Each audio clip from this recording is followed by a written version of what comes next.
Force is what gives the Jedi his power. It's an energy field created by all living things. It surrounds us, it penetrates us, it binds the galaxy together. Fear is the path to the dark side.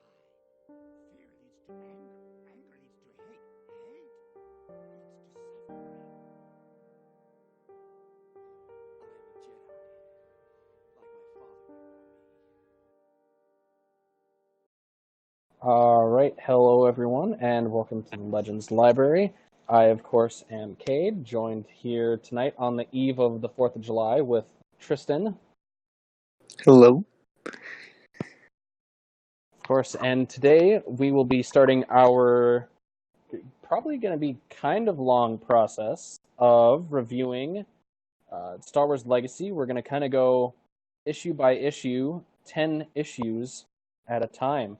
So, just for a little background, I've read Legacy at least 3 times, I believe, since I got into the EU. And Tristan, this is your first time reading it, correct? Yes, I'm fairly familiar with it because I've grown up basically with YouTubers like Grey Jedi, Jinzurai, and the rest of the Versus community, so I know a lot of the backstory for a lot of the characters in Legacy because they've used these characters a lot, and they're very big fans of this arc, or series, whatever you would want to call it. But this is the first time I've actually sat down and read it consecutively. So, without going into our little notes on each of the issues, like, what's been your overall impressions so far? I could not read this on my laptop at first, but I think that's a problem overall I've been having with reading comic books. But when I switched to my iPad that I stole from my sister, I have been. You know how long it's taken me to read this, but for me, this is very fast because this. I like to pace myself for these sort of things, and I've been plowing through it because it's, for my standards at least, because it's so good. I'm moving through this a lot faster than I did the Clone Wars Dark Horse comic books, and I think it's because this is one very large, but it has a very gripping direction thus far, and a lot of characters that I really enjoy. So it's definitely looking to be one of my favorites thus far. Perfect. And of course, I hold a very special place with this, considering the main character and I share a first name. But I did come first, so Dark Horse can pay me my royalty checks starting whenever. I guess with those little just kind of first things out of the way, we're just going to jump right in with issue 1 here. And my first thing I had written down was I absolutely love the opening monologue by Crate that explains his kind of evil plan and his motivation to bring the galaxy under heel. And I thought it did a really, really good job of also like setting up the state of the galaxy. Like it's almost like an exposition dump, but it works in a way that it's only a page, so it's not too much, because I'm not very familiar with the post-Return of the Jedi era stuff. So it was a way of wrapping it up fairly nicely, as well as introducing this new setting, which I think is very interesting. I'm still not too familiar with everything going on, but it is a nice monologue. Well, I mean, as far as exposition dumps go, like Star Wars has just the perfect exposition device in holocrons, because the first page is literally all just from Crate's holocron, which is, it seems like such an easy way to cheat and just like dump exposition and have it like 1 fit in the lore and 2 not just be boring and have some guy like talking it at you, I guess. Yeah, the Star Wars has always been like this, because you have the crawl, which makes up for it because you got the epic music in the background, but it's always set the stage, and this is just another way of doing it other than the crawl, so I don't mind it. In fact, this is probably even more interesting, especially with the comic book, because you're not going to get the musical score in the background. I mean, you could. It's literally just like 1 click on Spotify away, probably. Of course, I've been misreading comic books all my life. Of course, yeah, exactly.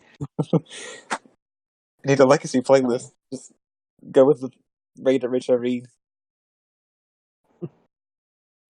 No, but yeah, no. I think like I said, it definitely does a really good job of explaining in kind of passing, so it doesn't really give anything away from actually reading a series later, I think. But it definitely just kind of throws little tidbits that obviously I know are gonna, grow to be important later, both in this section of the story and later in the story as a whole. The art around is really striking too, because this is the same artist as the Clone Wars comic books, right?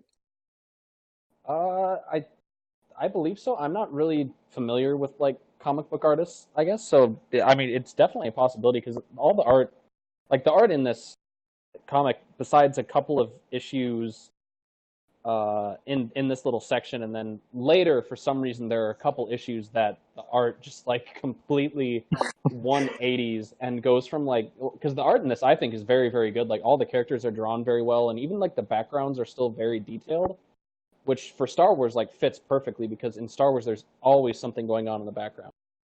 Oh, yeah, definitely. I'm almost certain this is no, I'm almost certain, yeah, that this is the same artist from Clone Wars, because the way the characters are drawn, that you notice certain similarities. Even one of Cade's crew members, I can't remember his name, he looks almost exactly like Quinlan Vos. Oh yeah, Jariah Sin. Yeah. But moving on from here, we open with Cade and the Jedi trying to evac the younglings from Ossus from the Sith attack. Yeah, I think again this did a really good job of introducing three main characters, kind of all literally within pages of each other. Of Cole Skywalker, Cade Skywalker, obviously his son, and then soon to be protagonist, and Wolf Sazin as they're fighting off the Sith forces. And I mean, it's very, very Jedi that Cole forces Cade to leave him and Wolf to basically die to evac the younglings.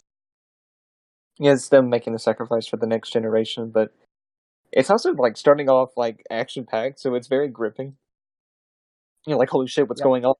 And it's not a very slow. It's not slow paced building up to something. Like it gets you into the action immediately, and I think it works here because you get a lot of personality from each of the characters, and very quickly too. Like Cade is immediately introduced as a very flawed character. He's also very sympathetic, without being too edgy, which is one of the things I had going into this. I was worried that he was going to be too edgy, and it was not going to be emo Peter from the Raimi trilogy, but like no, Shadow that is one. fiction. That is one thing that kind of does get, I think, hurled around by a lot of people online, is they think that Cade's kind of an overly edgy protagonist. But I think like this, like literally the first pages where he appears, like it sets up kind of his arc perfectly about how well, obviously, I think in this opening scene he's literally 14 years old, so that would obviously make him like like a Padawan age, but so it makes sense that, well, one, he's kind of being a teenager towards his father who's telling him to do stuff, because we've all been there, and Yeah. he's still learning. Like he's not going to be like a perfect Jedi yet, whereas like his father is definitely willing to like sacrifice himself for the greater good and saving the younglings, whereas Cade is more like he's still concerned with like that familial attachment that he obviously has to his father and his master as well, which I think sets up his character very well, that he was never, even when he was in the Order, was he a perfect Jedi. No, it makes him much more relatable. You can insert yourself in his shoes and really see his flaws as a character in a lot of ways. Because we can't go a podcast without mentioning them. He's like a really done well Rey, because Rey has a really similar character arc in that she's running away from her problems, but it doesn't really go anywhere. here Cade is like actively making decisions to avoid things, and it's affecting him negatively and those around him negatively. Yeah, Whereas we'll definitely get. Yeah, and we'll definitely get into a lot more of that as we creep on through the issues. But obviously, next, Darth Nihil shows up, who is probably, besides Crate, the most visually striking member of the One Sith. Basically, just because he's not red. yeah, he kind of looks fittingly like the Grim Reaper. He's very lanky, skeletal, and the black and white contrast. And then he has a long-handled, lightsaber. Yeah, similar to a scythe, and it also works because he's basically Crate's executioner and only executioner as of this moment. So, yeah, actually because that's really true. I've never made the Grim Reaper comparison until now, because I actually, as we're going along here, I actually have the comic book open just on my tablet here, and yeah, I can definitely see it now, and I don't know how I never noticed that before. Especially since he's always talking about death and or dying. And he's basically Crate's instrument for death, and he does have a striking appearance. I like the design of all the One Sith. Actually, I think it's very unique. The Sith have always had tattoos, and that goes back to God, Tales of the Jedi. I guess you could count Exar Kun with his little branding, but here it really complements the One Sith because they're taking unity and taking it to a whole new level. So they all feel like, you look at these people and you can tell, okay, he's a member of the One Sith.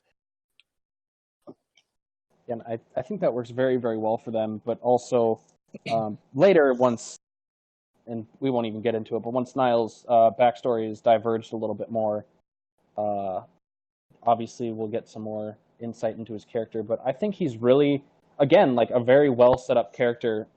Within the first, I think it's the first 5 or 6 pages when he shows up, and he literally beats Wolf Sazin in all of 2 panels, and he cuts his arm off, which it in my opinion is obviously supposed to be very impressive, because just moments before, Sazin and Cole are holding off a horde of stormtroopers, and this guy can show up and just kind of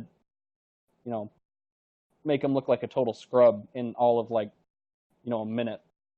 Oh, they never clash lightsabers once in any panel. Yeah, Sazin leaps at him, and he cuts his arm off, basically. Yeah, and then Force pushes him away, and then Cole kind of does the cool, dual wield lightsaber things, and Cade again, being a 14-year-old and still being really emotional, he sees that his master goes down, and he goes to, save him and his father, literally leaving the younglings on their ship to go and save him, and then he kind of carries them like a sack of potatoes back onto their ship, as his father, obviously continues to hold off the Sith and stormtroopers. Oh yeah, Sideburn Skywalker, he will be missed. Yeah, they set him up so well that immediately, because his death is literally a couple pages later after. Well, because obviously we can't go with a Talking Legacy without talking about Cade's healing. There's the panel where Wolf literally accepts his death, and Cade literally says, "I won't let you go," and then uses his. I don't think it was named yet at this point, but he uses his dark transfer. That's obviously what it's called now. To literally bring Sazin back from the dead. Yeah, if it's been given a name, it hasn't been in the issues yet. But yeah, dark transfer is very interesting to me because, starting out, at least, it's a dark side ability that Cade has to tap into his emotions and force his will upon the Force, which is very rare for the dark side, because usually you have to harm another to heal yourself, like with Force Drain. So dark transfer is very unique in that, we've never seen it before up until this point, but also that it doesn't really require any payment for healing, even though it's of the dark side. And then, of course, tragically, we do lose Sideburn Skywalker within the next couple panels, and Cade has to watch his father die, which obviously, again, just sets him up very sympathetic because he's a 14-year-old who, dad just got, shocked to death by a Sith Lord in front of him. Mm-hmm. And he gets taken out by Nihil and I think other Sith, because in the panel you see two right hands, and one of them's clawed and the other one is gloved. So Cole goes down to a lot of Sith lightning, basically. Yeah, and he's obviously shown to be a total boss because in the panel where he's like lying dead, he's like surrounded by dead Sith Lords. Oh, yeah, you can tell they're Sith and not stormtroopers because they're red. He's kind of like got the Iwo Jima visual where he's just on a stack of dead bodies. Yeah, which again is very good because it only sets up Nihil as impressive because he was able to take down this. Well, he's the Grand Master of the Jedi Order, so he just takes him down. Yeah, it's Skywalker no less too. Yeah. From what I've heard, Nihil's victories aren't as consistent later on, but starting out, he is intimidating. Yeah. And then, of course, the younglings and all of them escape, and then Cade kind of goes a little bit angry on everyone because he, went dark side to bring Wolf back from the dead. It's also kind of parallel to Anakin because Anakin wanted to use the dark side to help somebody else and to unlock the secrets of Dark Plagueis to save Padme's life. And that's essentially what's going on here with Cade. Except we actually get to see him use that ability, as opposed to Sidious just being like, "Oh yeah, that. Look, we can figure it out later." You know, it ends up working very, very well. And again, it just keeps setting up Cade and just his character arc, and then we get this really nice shot of some fighters going to chase after their evac ship, and Cade elects to basically sacrifice himself like his father did to make sure they get away and hold off the fighters. And it's kind of a quote that's going to get repeated a lot throughout the comic book with the whole "we take what is given," which kind of becomes like a mantra for him and Sazin, I think, later as well, start to use it. It's not like a obnoxious amount, but it's definitely cool that, that's kind of set up. And I think Cole says it when he's fighting with the Sith as well, to Cade. Themes, yes. But I do like the new design of the TIE fighters.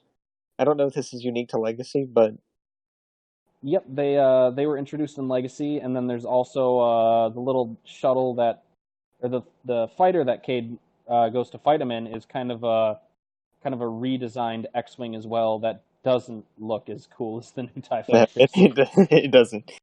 But I had that in my notes. He escapes in Great Value TIE Fighter.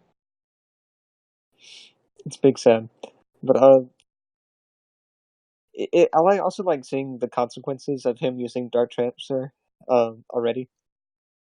It's with Sazin, it puts him in an interesting relationship because Sazin didn't want to be brought back, and Cade has to go to this dark place to the point where he wants to sacrifice himself and just take as many Sith with him as he can.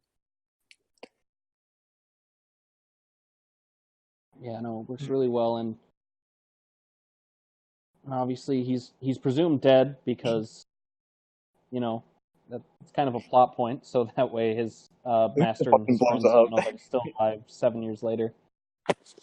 His fighter completely blows up, and the Sith are chasing them, and this is the next generation of Jedi, so they have to get the hell out of here. Yeah, I mean, it works very well. It shows like the urgency of them getting away, that they can't even go back to try and look for a floating hand of Cade that was exploded or something. Yeah, especially with him being a Skywalker as well. Yeah. And how renowned they are at this point. Yeah. Cut to Coruscant. Mm-hmm. which I And really like the design of Coruscant because obviously I've read the New Jedi Order, so I know what happens to Coruscant, and I like that it doesn't look just exactly the same as say Coruscant from the prequels, because obviously the Yuuzhan Vong War happens and they have to Yuuzhan Vong Coruscant gets terraformed and then unterraformed. So like I appreciate that they didn't just like take like still images from like prequel comics or something and just use them for Coruscant. oh yeah, Coruscant is very striking, especially striking later on, but we'll get to that. But I do like the opening shot of Coruscant and the towers, and it's Yeah, because like it's familiar, but it's not like a carbon copy. no, it's not. It's not them just taking shots from the prequels and drawing over them. And of So- course, we get a couple little blurbs of exposition on the Yuuzhan Vong War and how it got terraformed and stuff. But It's- obviously, the bigger, more important thing is Darth Krayt shows up. This is his first in-person appearance, and he basically just kills a bunch of Imperial Knights and the Emperor. yeah, immediately. We get this very striking visual of Krayt surrounded by Malady, Nile, and Warlock. And Krayt is one of the most unique-looking Sith we've ever gotten. He has a bunch of Yuuzhan Vong armor on, and he looks like Shao Kahn from Mortal Kombat, and basically just steps in and says, "Hi, I'm here to fuck shit up," and kills a bunch of people, including Yeah, Amber, which as he should. Yeah, which again is kind of like the perfect introduction for a villain. He doesn't like he's had his monologue, and he at this point it's like perfect because he's like you said, he's not here to monologue. He's here to fuck shit up, and that's exactly what he does. Yeah, he's just carving through Imperial Knights who are said to be, I think, like equal to Jedi Knight level, and later on they talk shit about how one Jedi is no match for an Imperial Knight, but I have my doubts about that. Yeah, no. Well, And, like regardless, if they're guarding the Emperor, you would assume that they're like the highest trained, of the Imperial Knights. Like there weren't just like random stormtroopers guarding Palpatine. It's like he had like his elite people, so just by assumption, you would assume that they're like the highest tier. oh, definitely. And Krayt is using two lightsabers. One is in reverse grip, and as we said, he just guts down the Emperor. Yeah, and then obviously all the Moffs, aren't very keen on dying, so they swear fealty to him as well. But yeah, literally, it's just turned out that that the Emperor was a double. Yes, and he is not very pleased with Malady. No, he literally like throws her around with a force push, and but again, I think it's cool. The kind of the dialogue that's said I have written down here, that obviously like it introduces the character of Malady and Warlock and Niles there obviously again, but I appreciate that the dialogue that he uses shows Roan Fel as a threat because he's a fully trained Imperial Knight who wouldn't just die like a chump. Krayt he's a very intimidating antagonist, but he's also very smart. So like, Yeah. not only is he like a physical threat, but he can also compete on the intellectual level. He definitely lives up to the Emperor title. Yeah, no, it's really good, and this again, it's just part of some of the reasons why Krayt's my favorite Sith Lord. Even though, as we get in kind of a little bit of an exposition dump that I didn't really like, it's the last page of the issue. He basically goes on how the Yuuzhan Vong implants in him are basically just eating through him. Yeah, Krayt has COPD and his stamina is shit. Yeah. He cuts down a few Imperial Knights, and I mean, like we said, these are basically the Emperor's royal guard and shit. But he needs Warlock's help to get out of his chair. He's not doing too hot with the Yuuzhan Vong implants.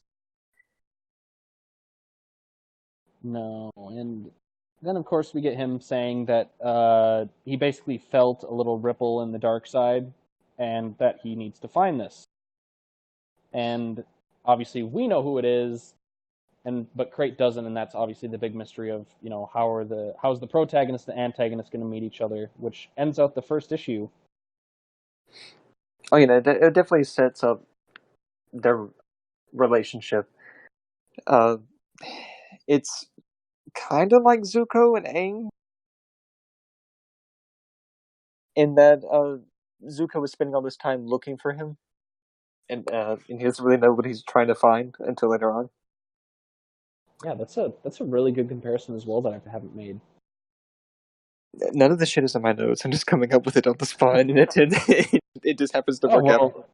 Well, yeah, that's really good, because that's definitely right. Because I think Crate, I don't have exactly what he says written down in my notes, but he basically says, the source of that dark side ripple was a Jedi. I need to find that Jedi. Like, at this point in Star Wars, there are like thousands of Jedi, so he's got a needle in the haystack there. Especially with them being scattered across the galaxy. Yeah. Because it's not as... The impression I'm getting is that it's not as foolproof as Order 66, and how basically every Jedi was given a clone commander and squad that could just gun them down once the order was given. This was a surprise ambush, an effective one at that, but I don't think it really compares. But the impression I'm getting is that there's not that many Jedi left, at least with what we're seeing so far. So obviously issue 2 opens up with kind of a weird droid head bridge I had written down. And to this day, I still don't get why there's a droid head bridge. It looks cool. Like it does. It looks kind of cool, but it doesn't seem very Jedi for them to just have heads mounted on pikes. So I don't know if this is where like the Jedi are hiding, or this is where just they met. But I think it's just regardless, a place for them. I don't really know the context of the droids. I don't think it's ever explained. I think it's just for the comic book.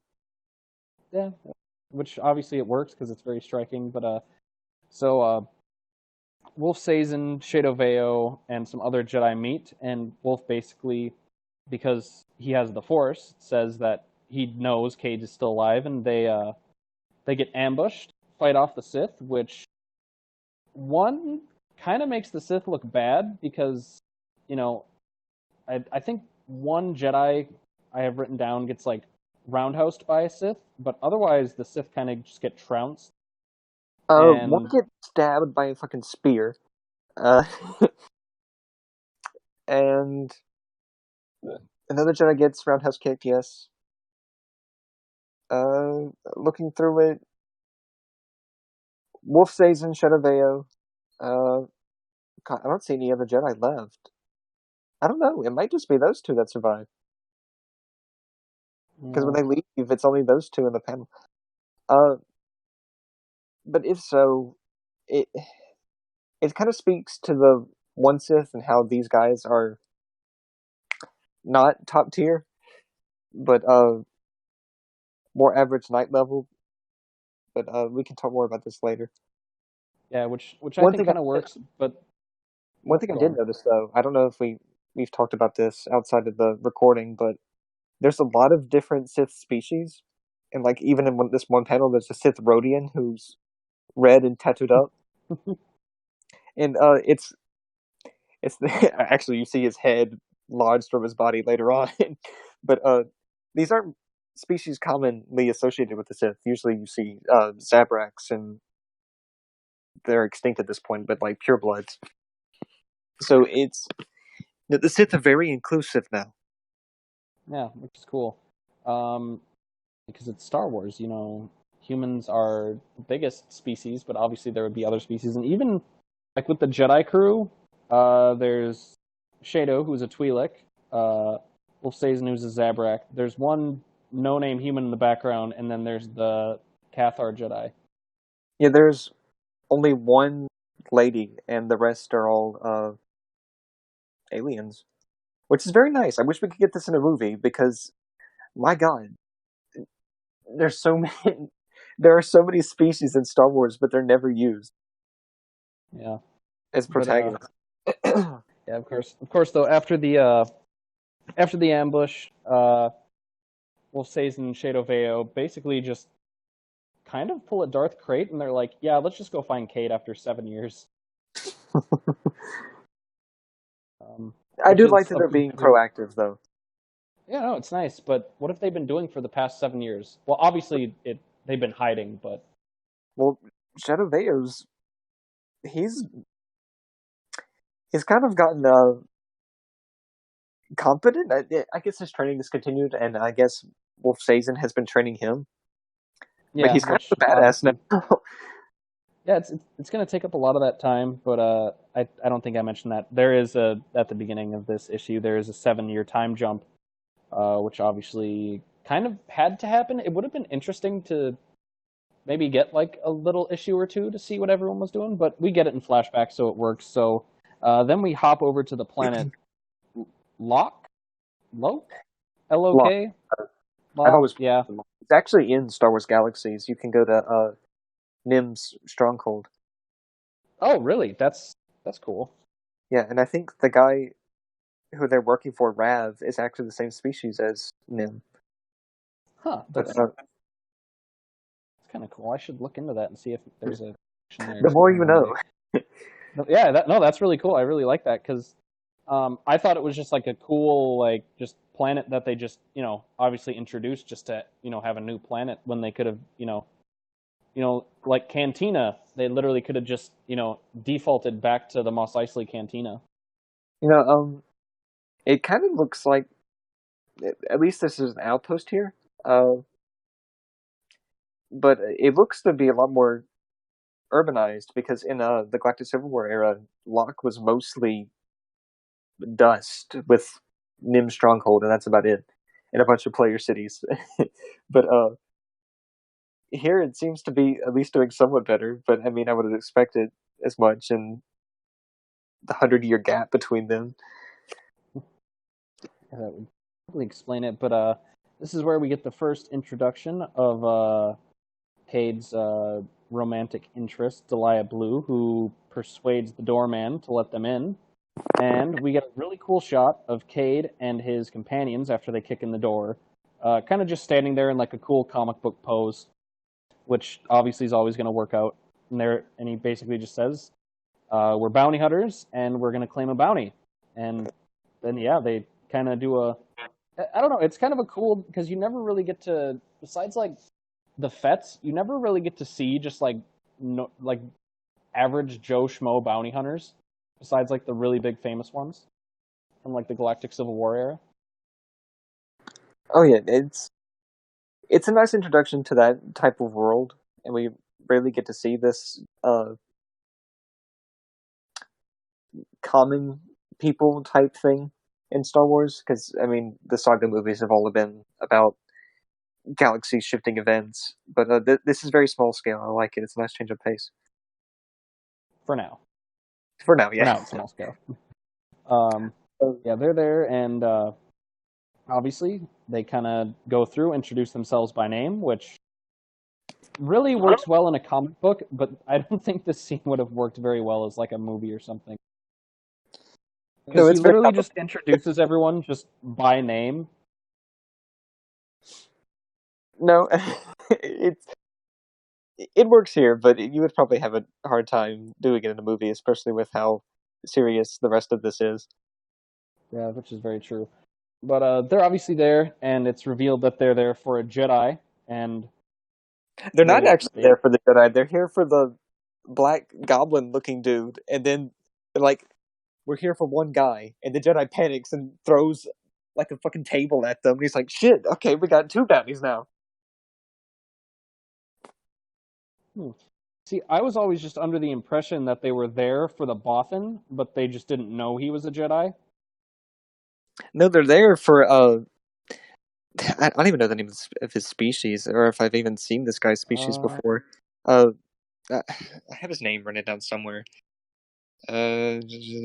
Naxi. Yeah. They were there for him, And Cade says, "We're only here for one sentient tonight. We'll collect you, and the rest of you can go." And the Jedi just panics, and his uh partner, I can't remember his name, the guy that looks like Quillen Voss, is like, "A Jedi, but like, what are we doing?" And Cade's like, "And we were actually here for Naxi." Oh, I guess that makes sense. I don't know how I never noticed that. I guess I just literally can't read.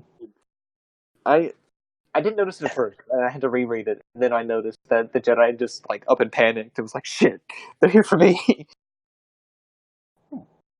Yeah, then we get a really good kind of little, like a nice like barroom fight scene, and there's one I have written down here. There's one subtle little panel where Cade uses the Force, and this is the first time that we actually see him use the Force. Obviously, in his little introduction, but it's really subtle, and nobody notices it, which I like because obviously he's well. They're trying to claim a bounty on a Jedi, and Cade he Force pushes Naxi. Oh, yeah. But it makes sense in all the chaos and confusion. Everybody's running away and screaming, so Yeah. he can get away with it. Yeah, and then Delia Blue trank darts the Jedi, and Jariah Sin uses a Yuuzhan Vong weapon, which is really cool. He uses a Thud Bug to knock him out, and they get their bounties, and they skedaddle. It doesn't paralyze him, does it? I don't think I've seen him standing since this issue, but yeah, they knock the Jedi out, and the owner of the establishment shows up, and he's like, "Hey, why you fucking shit up? This is supposed to be a safe house." And Kate just pulls out the Jedi card, and that the Empire wouldn't like it. Shit. Okay, fine. I'll forget about this if you forget about this Jedi nonsense. Yeah, so then they load him and Naxi up, and they take a cruise, and there's some really good dialogue between the Jedi, whose name is Hosk. I don't know if they name him until later, but it's Hosk Traylis. And there's some really good kind of banter between him and Cade and Co. And we obviously get it established very early on here that Jariah Sin, no bueno Jedi, not a fan. Oh yeah, and it's a very interesting thing for Cade too, because he puts on this like facade of coldness, but this is actually really bugging him, especially given that he knows what happens to the Jedi, and the fact that he was one. Yeah, no, so it works really well, and again, kind of makes you feel for Cade. It makes him a very sympathetic character without him like having to be like could have very easily like established him as like a really whiny, cry a lot kind of character, but instead they kind of give him that kind of cold, like almost cynical kind of bent to his character. Yeah, but he's not an asshole. Like, he's not like, "Fuck you, Jedi, you're going to the Sith." He's like, we gotta make ends meet. And he's obviously not very happy about it. Yeah, the quote I literally have written down is the last one of that Cade says for this issue, and he just says, "It's a hard galaxy." Yeah. So then we cut to Coruscant again, which has been this Jedi Temple has been completely redesigned as a Sith temple, which is rubbing salt in the wound even more than Palpatine ever did, because he just left the Jedi a smoking ruin, whereas Krayt has like completely desecrated it. Yeah, obviously, I mean, it's pretty cool that I always really liked the fact that they relocated, obviously at least parts of the Sith Order to Coruscant in the Jedi Temple. Oh yeah, like this is like the ultimate fuck you to the Jedi. Like, they have taken over this symbol of peace and justice and have like cemented their place as the rulers of the galaxy. Well, and it obviously works because whereas Palpatine wasn't like publicly known to be a Sith Lord, so obviously, and well, one, he wasn't going to train a bunch of Sith acolytes like the one Sith have. But it very much works for the one Sith that obviously creates ruling the galaxy from Coruscant. So obviously it would make sense that they get moved in to the Jedi Temple, or at least to Coruscant as well, which I think is really cool. Oh yeah. We cut to Crate and Talon and her master in the Sith Temple, and we get something that's very unique to the Sith of this era, and that they are extremely loyal. At least Talon is. But I think this is something that the majority of the Sith in the one Sith have. And that we established that Talon is one of the best students, no, the best student that this guy has ever trained. And Crate asks if she respects him and if Talon cares for him, to which she answers yes. And he gives one command to kill him, and she does it in an instant. Like a cold glance in her face. So it's really effective. It perfectly sets up the loyalty that all the ones that have to Crate. Obviously she's probably was raised from a baby to be a Sith, so she's probably known this master for many years, if not a couple decades. Obviously she's not an old character or anything, so obviously she's known this guy for probably 17, 18 years, and she just cuts him down without even thinking about it. And it just works out perfectly to show how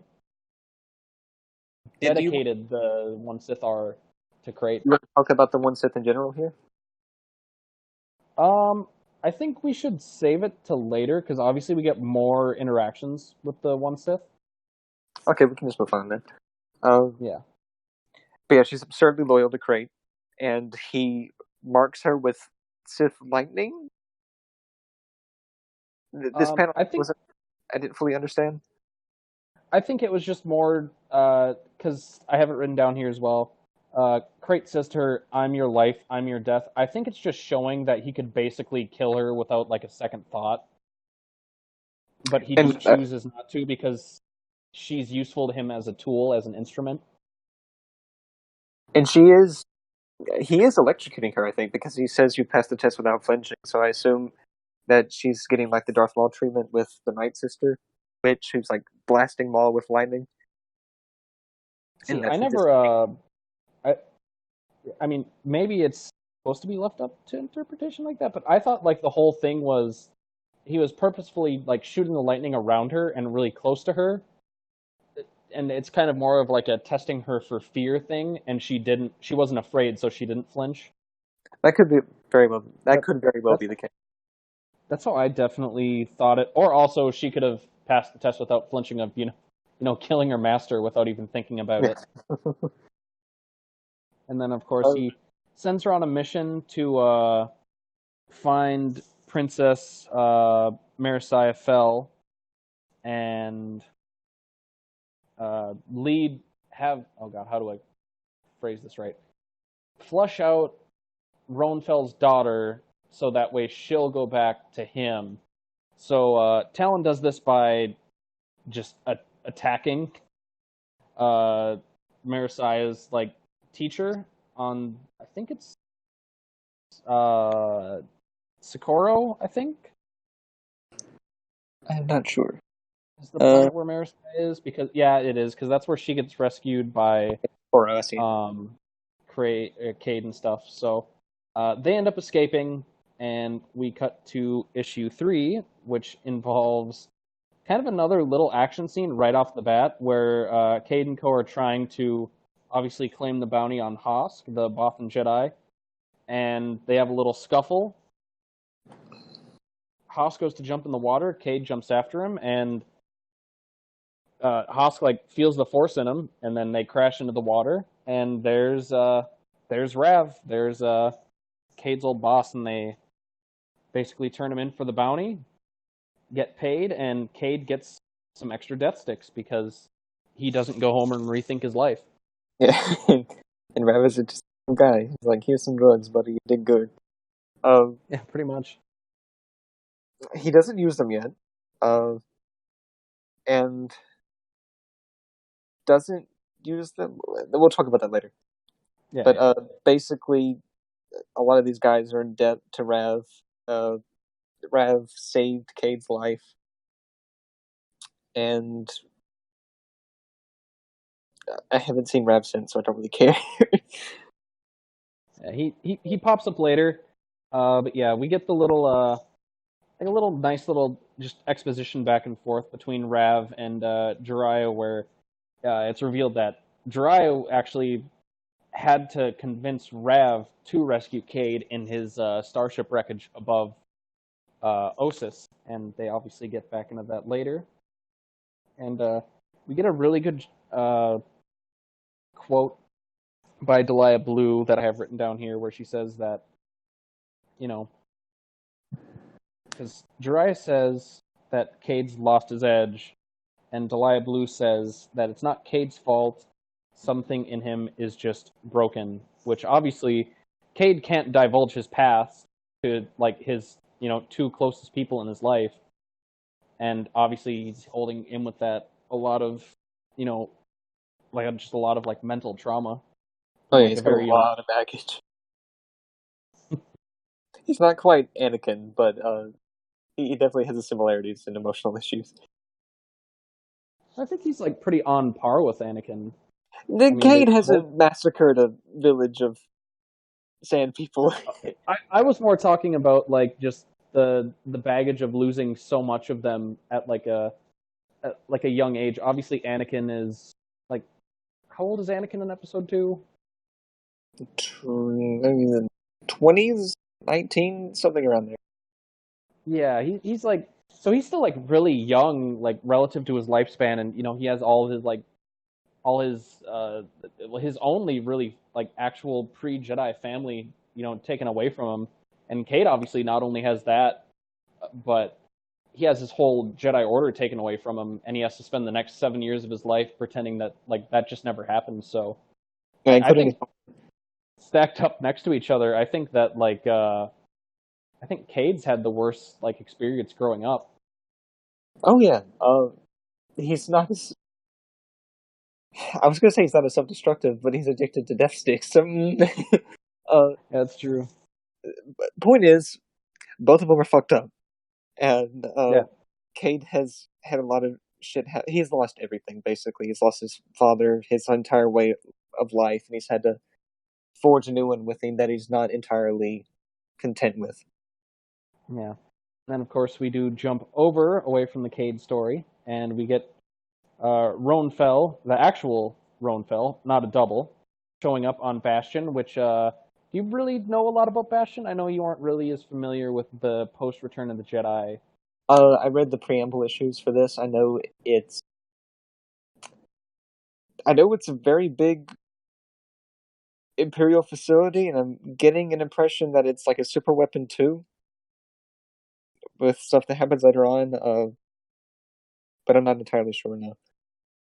Yeah, basically, just to, like, kind of fill you in a little, because it doesn't really explain, like, a lot of the history of Bastion, but basically after Palpatine died, like 100%, Bastion kind of became the Imperial capital, and it was basically their most guarded fortress world.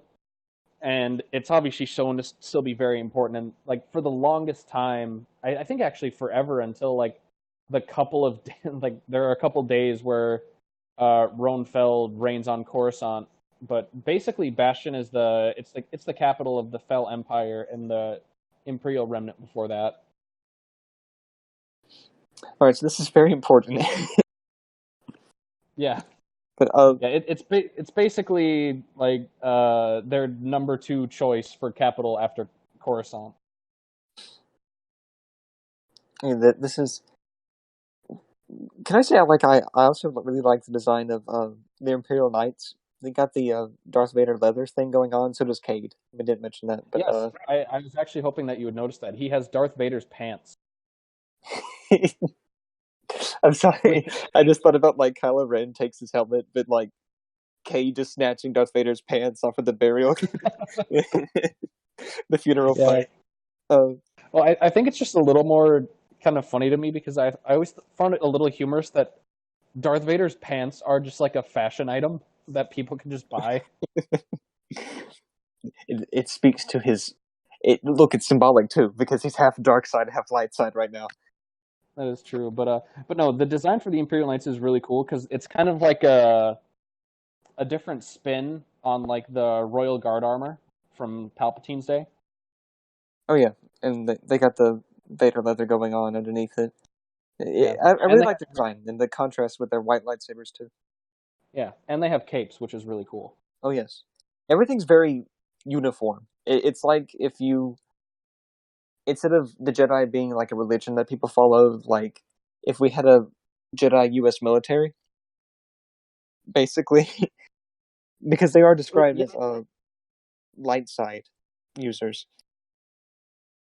I don't know how Yeah, true that remains, but yeah, you get into a bit more of their stuff later on, but obviously, you get some really cool scenes with Roan Fel, where basically everyone like surrenders to him except for one guy who immediately gets shot by a stormtrooper who's still loyal to Fel, and it turns out it's one of the 501st, which is kind of a cool little thing. 100 years later, and you know the 501st are still a thing.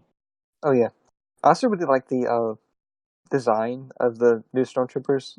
They're basically just squinting, but I do like the new design they've gotten, and everything's more ergonomic because they don't have the fucked up knee pads anymore. But this one idiot just pulls a gun on the Emperor and is immediately shot down after everybody else kneels to him. So I don't Yeah. know what he was trying to accomplish there. But Yeah, he definitely didn't shoot first. oh god, Rowan Fell just slightly turns his neck to the side. Thank you, No, CJ. I really enjoy Roan Fel. I like when he shows up. Man, he knows how to make an entrance. He actually And then he reminds me of Nagasato in like his design because he has like the lavish purples and the golds. yeah, which I guess is kind of as far as the Galactic Emperor, it's kind of a huge departure from Palpatine's black on black on black. Oh yeah, no, everything's a lot more lavish. Wait, Yeah.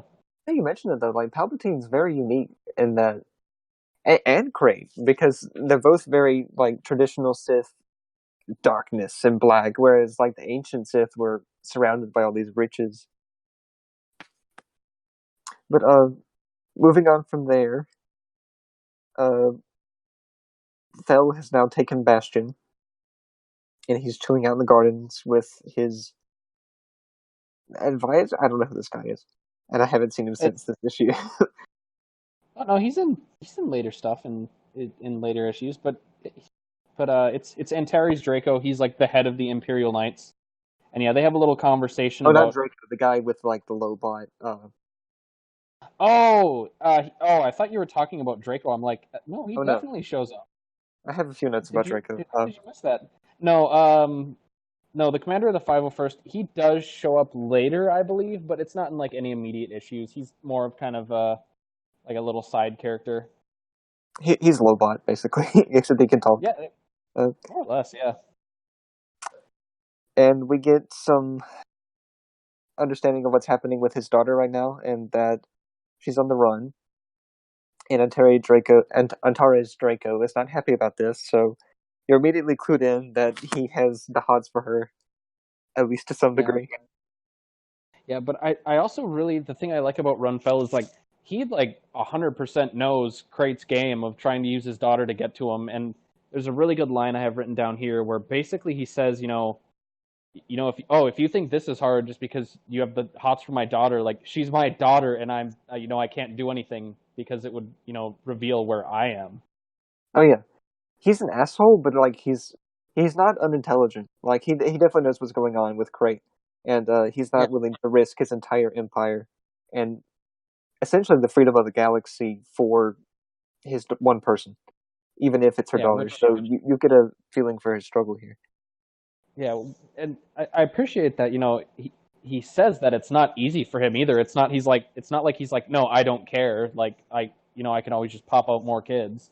Yeah, he But, does like, feel genuine human emotion.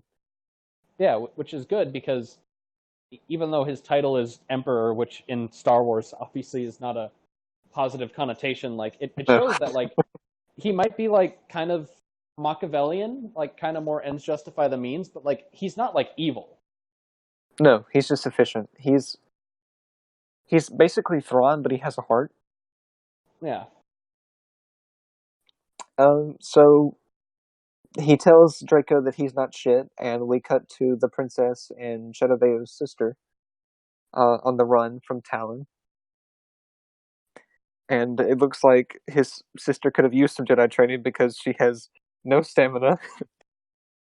Yeah. That would have come in handy here. Because if you could empower a 90-year-old green frog, then I'm sure she could have used it here. Yeah. And obviously, the princess is like a trained Imperial Knight as well, so she's basically just grabs her by the hand and just like drags her along, and Yep. then we get kind of I have written here edgy shot of Darth Talon saying that she needs to run to her father so she can kill him. Oh yeah, as edgy as it is, and as edgy as Talon is, I really like this shot of her just basically stalking them. It reminds me of the Grievous thing for the micro series, where he's like, "Run, Jedi, run! You only delay the inevitable." Yeah, which I guess is basically what she's going for. Like, Yeah, she's just using them as bait, basically. yeah, that's their whole plan. And then we cut to And we way haven't- more cool stuff of one of like probably the most iconic things from this series happens in the third issue, and that's of Cade having his vision of Luke Skywalker. God, this vision makes me sad. This is Luke Skywalker here. I don't think you would. Of course, there's other moments and other things that encapsulate his character as well as this does, but this does a pretty good job about him scolding Cade and telling him that, "Hey, dumbass, you have a role to play here, and you can't lecture me because I've been through it all." Yeah. Basically, to the point where Cade threatens to shoot himself because Luke is so right about this shit. Yeah, and that's one of the things I have written down in this scene. I love the establishing shot where you think he's just talking to Dryson and Delia Blue because they're kind of on like the video call, and then it cuts away, and oh my god, it's Luke Skywalker, and he has a kind of a cool and kind of a oh that's not oh honey what is you doing kind of thing where Luke asks why he uses the death sticks. Cade says that they keep him away. Luke says that they also deaden his connection to the Force, and Cade says, .2 in their favor, which obviously shows that Cade is not interested. Well, this whole entire scene just like shows that he's not interested in being a Jedi. Like he has a really good point about how the galaxy like that the Jedi serve like all the time and time again and like die for basically like turns against us basically the second something goes bad. Yeah, he's gotten very cynical, not nihilistic, but he's heading there. He's very distant, and he tries to shut this out rather than dealing with it. And again, it makes him a very relatable character. Cade has so many flaws, and we've only been like this is the third issue, Yeah. and he has so much baggage, and he's honestly becoming one of my favorite characters because of how flawed he really is. And I guess now was a good time to talk about it. I think this is actually where I have it written down in my notes. Cade is basically a better done Rey, because Rey is afraid of the Jedi and shit because he touches the lightsaber, it scares her, whatever. Then she gets kidnapped. And then she's like, okay, I guess I'll be a Jedi and go find Luke.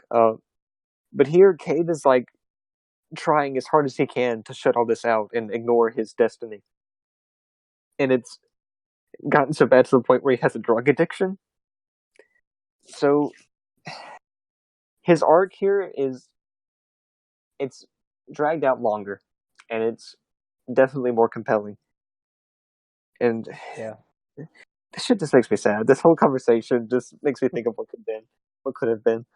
But And then in I the think story, my favorite part of it is kind of like you said. There's a little point I have written here where you know, Cade basically tells Ghost Luke to, you know, shove off, and pulls out his blaster, and Luke says, "You can't threaten me with a blaster because you know he's a Force ghost." Cade says, "Think again," and he points his blaster at himself, and he says, "Go away, or I will." And like they did a really good job of Cade in this, like in that little panel, looks just like he looks just like broke and like defeated and like actually sad, which I appreciate that they put in the effort of making him look just like depressed. oh yeah, he also looks like he's drawn very scrawny. He's very scrawny in these panels here with his trench coat taken off. Uh, my God, his cheekbones and his face is so sunken, and you can tell that he's been doing some hard drugs. But Just yeah, basically just space meth. but it's very powerful. With comic books, it's hard to like pacing is one of the things you have to watch out for, especially. But I love the fact that Luke doesn't say anything for quite a bit when he pulls the blaster on himself, and Luke just stares at him for one panel, and you can like kind of just breathe and feel everything coming to a halt and like the quiet. And he gets off one little last thing about, hey, you have a destiny and you have to go face it instead of doing bad things with your life and doing hard drugs. And Yeah, pretty he much. just disappears. And Kate is And then I just think it's depressed. very yeah, I think it's very telling that like once Cade opens up the little the door into the ship, like he kind of has to do that thing like you said where he has to put on like his like basically like his happy face and pretend like he didn't just have a force vision of his ancestor. His great whatever. Well, I think it. Okay, so this is just like a totally random thing. It's never it's not important to the story, but it's never said how specifically they're like Luke and him are related. Obviously, Luke has a son in the EU, and I think that Cade or Cole is Luke's grandson. So, and this is just me trying to go off of math. I think I figured this one day when I was really bored because this is what you do when you're a way too in-depth level of Star Wars geek. You try and figure out how people are related when it's not said. But I think Cade realistically would be Luke's like great grandson. But that it's not important. It never comes up. It's never going to be important. I wonder if he That's my comes from. weird little aside. Could he come from Jaina? No, because the last name is Skywalker, and in Star Wars they do like Earth, where they take the last name. Look, I'm kind of retarded.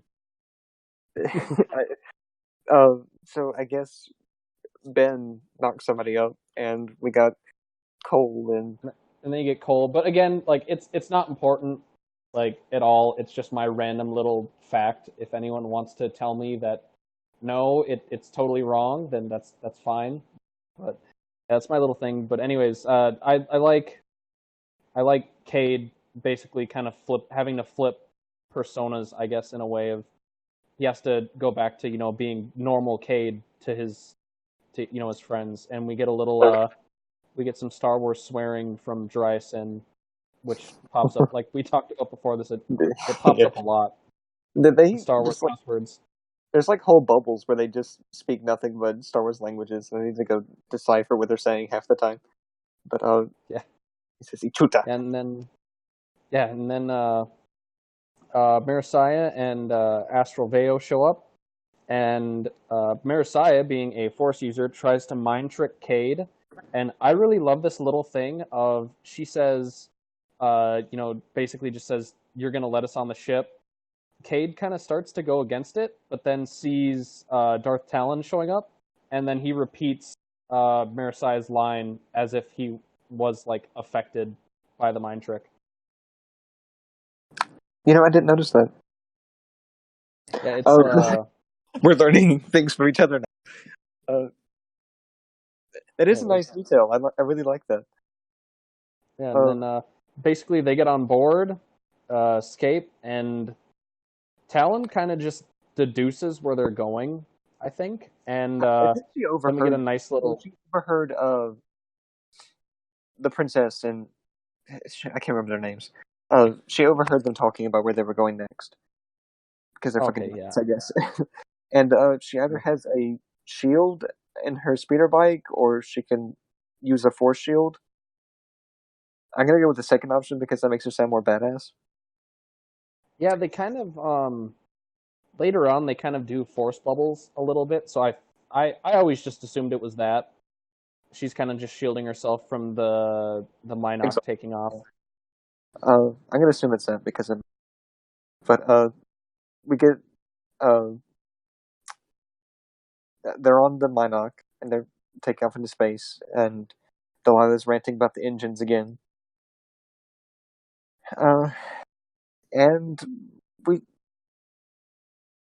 basically they talk about how she's the princess and there's a bounty on her head, and they Yeah, don't know the basically. collector yet.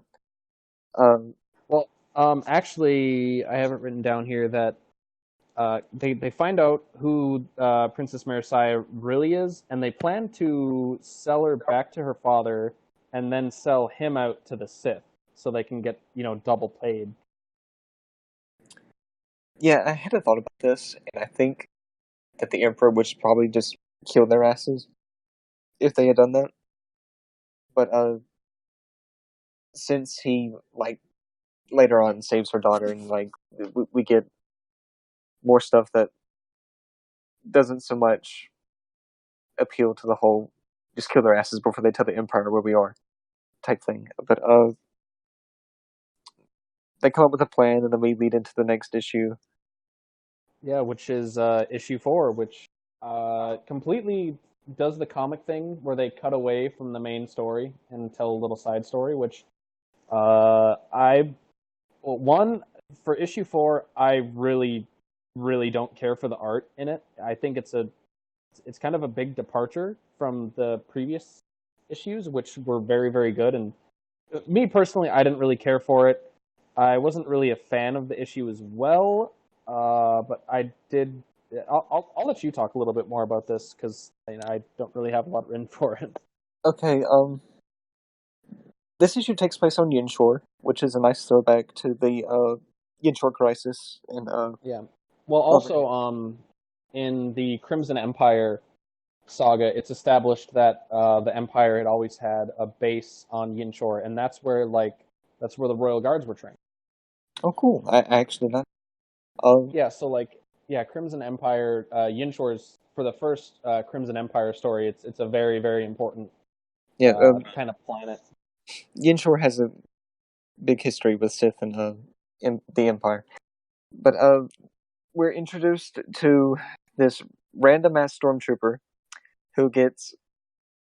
I guess the stormtrooper corps now is just a bunch of Fortnite gamers recruited into the military. Because he gets called a noob, like NOOB stands for newbie. Well, this came out in I think 2006, so it was probably a bunch of Call of Duty gamers. To be fair, Yes, the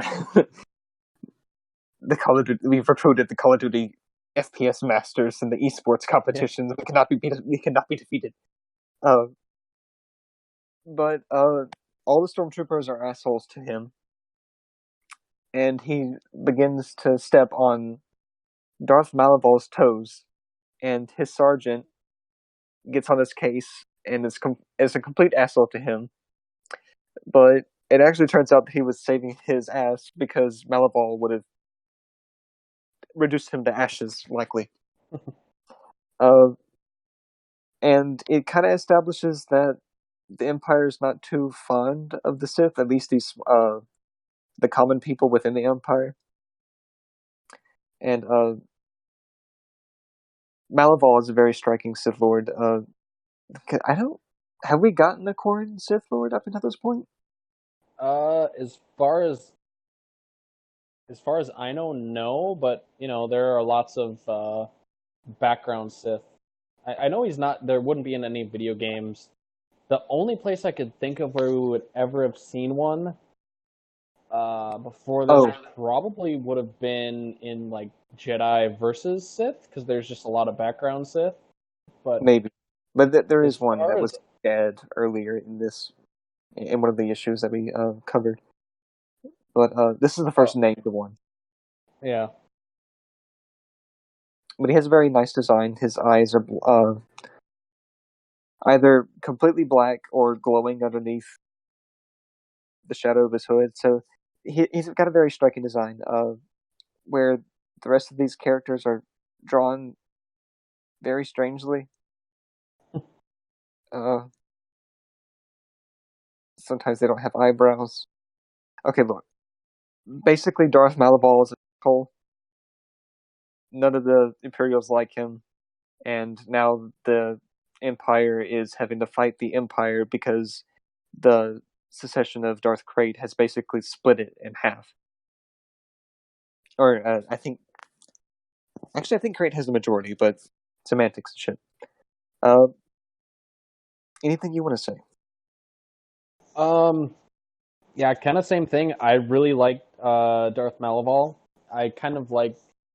I really like seeing. It's kind of like from Knights of the Old Republic and the Bane, well, not Bane trilogy, but Path of Destruction. I like seeing Sith kind of when they're in command of just like ordinary troops. I always kind of like that dynamic, that kind of opposition to like the Jedi generals. Oh yeah, I was this one. Continue. Yeah.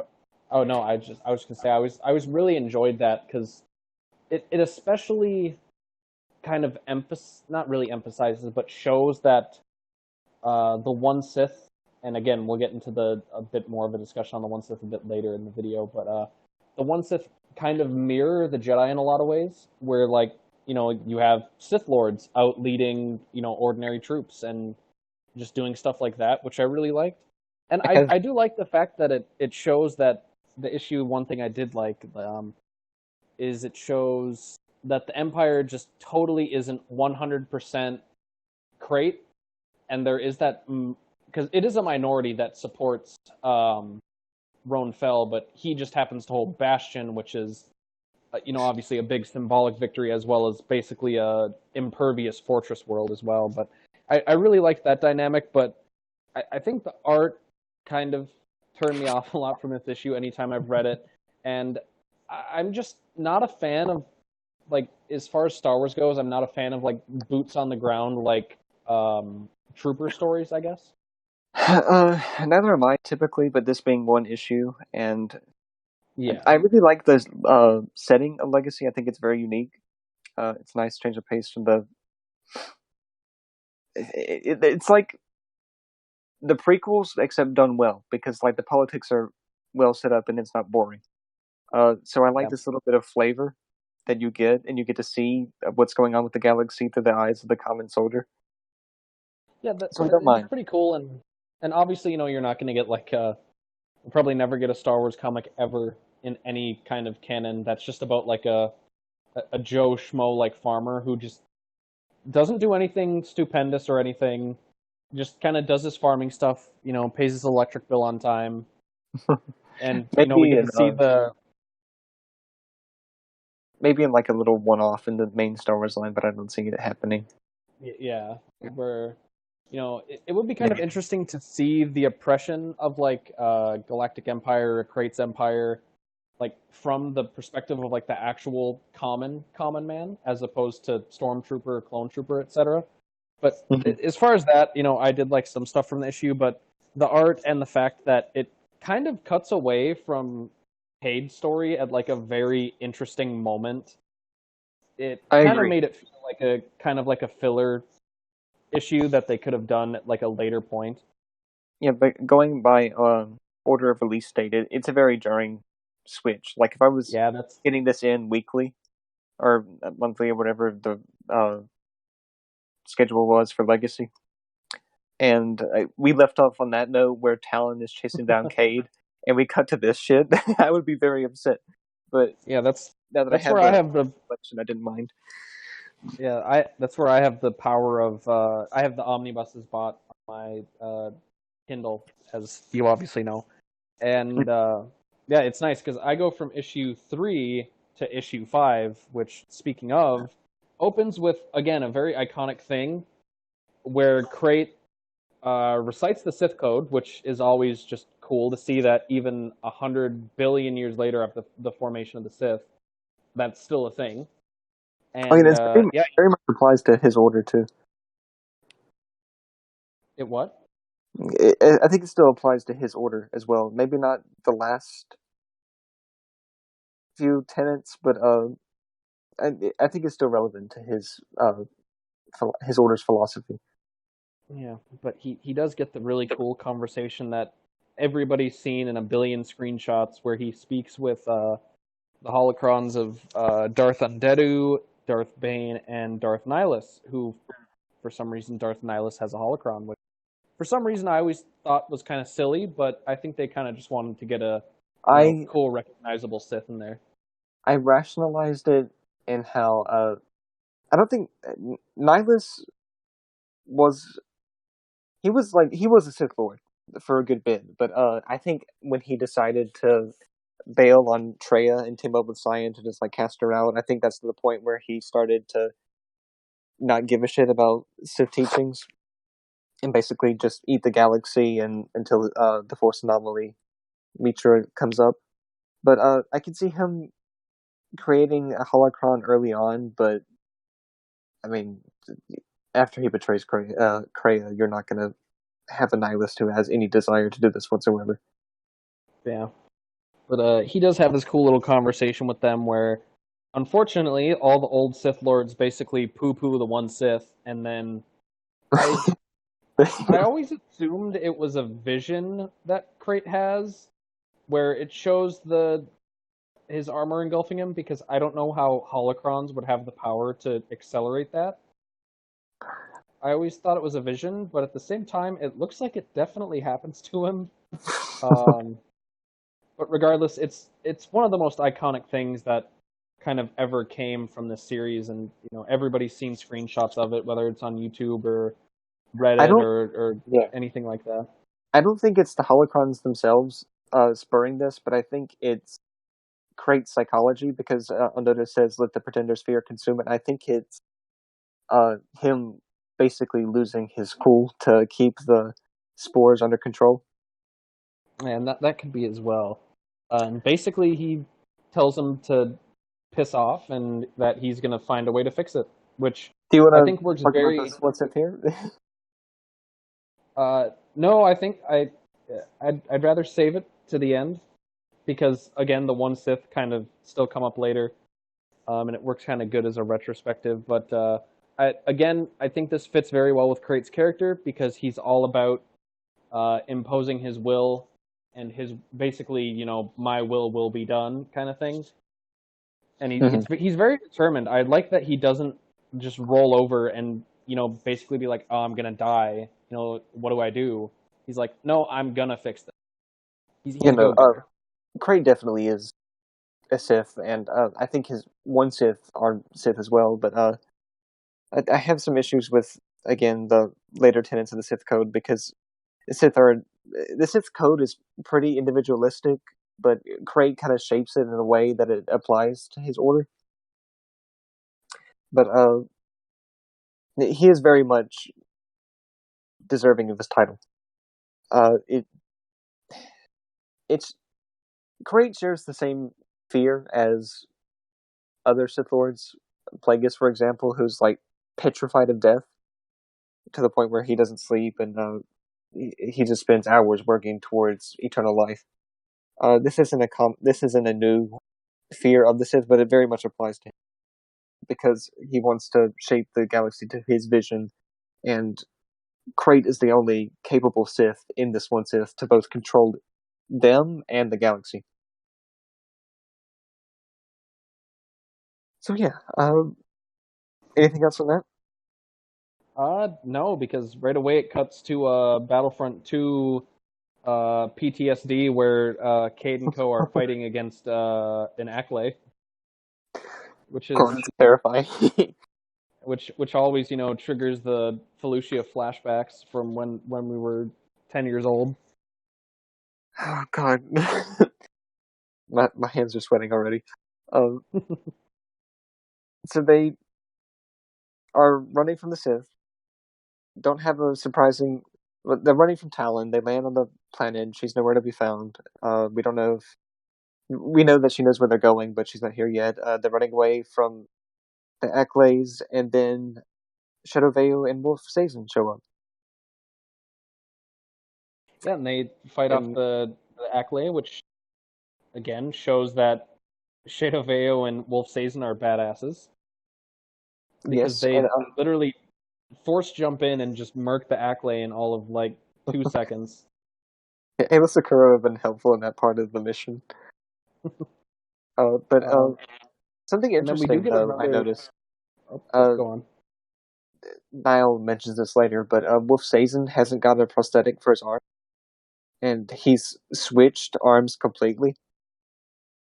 So he's kind of like Jaime Lannister in that he's had to completely train a different arm, unless he's ambidextrous. It doesn't state so, but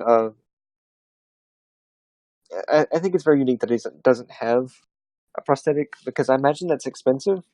Because the only prosthetics we see people get are Luke, who was funded by the Rebellion, and Vader, who is the second richest man in the galaxy. So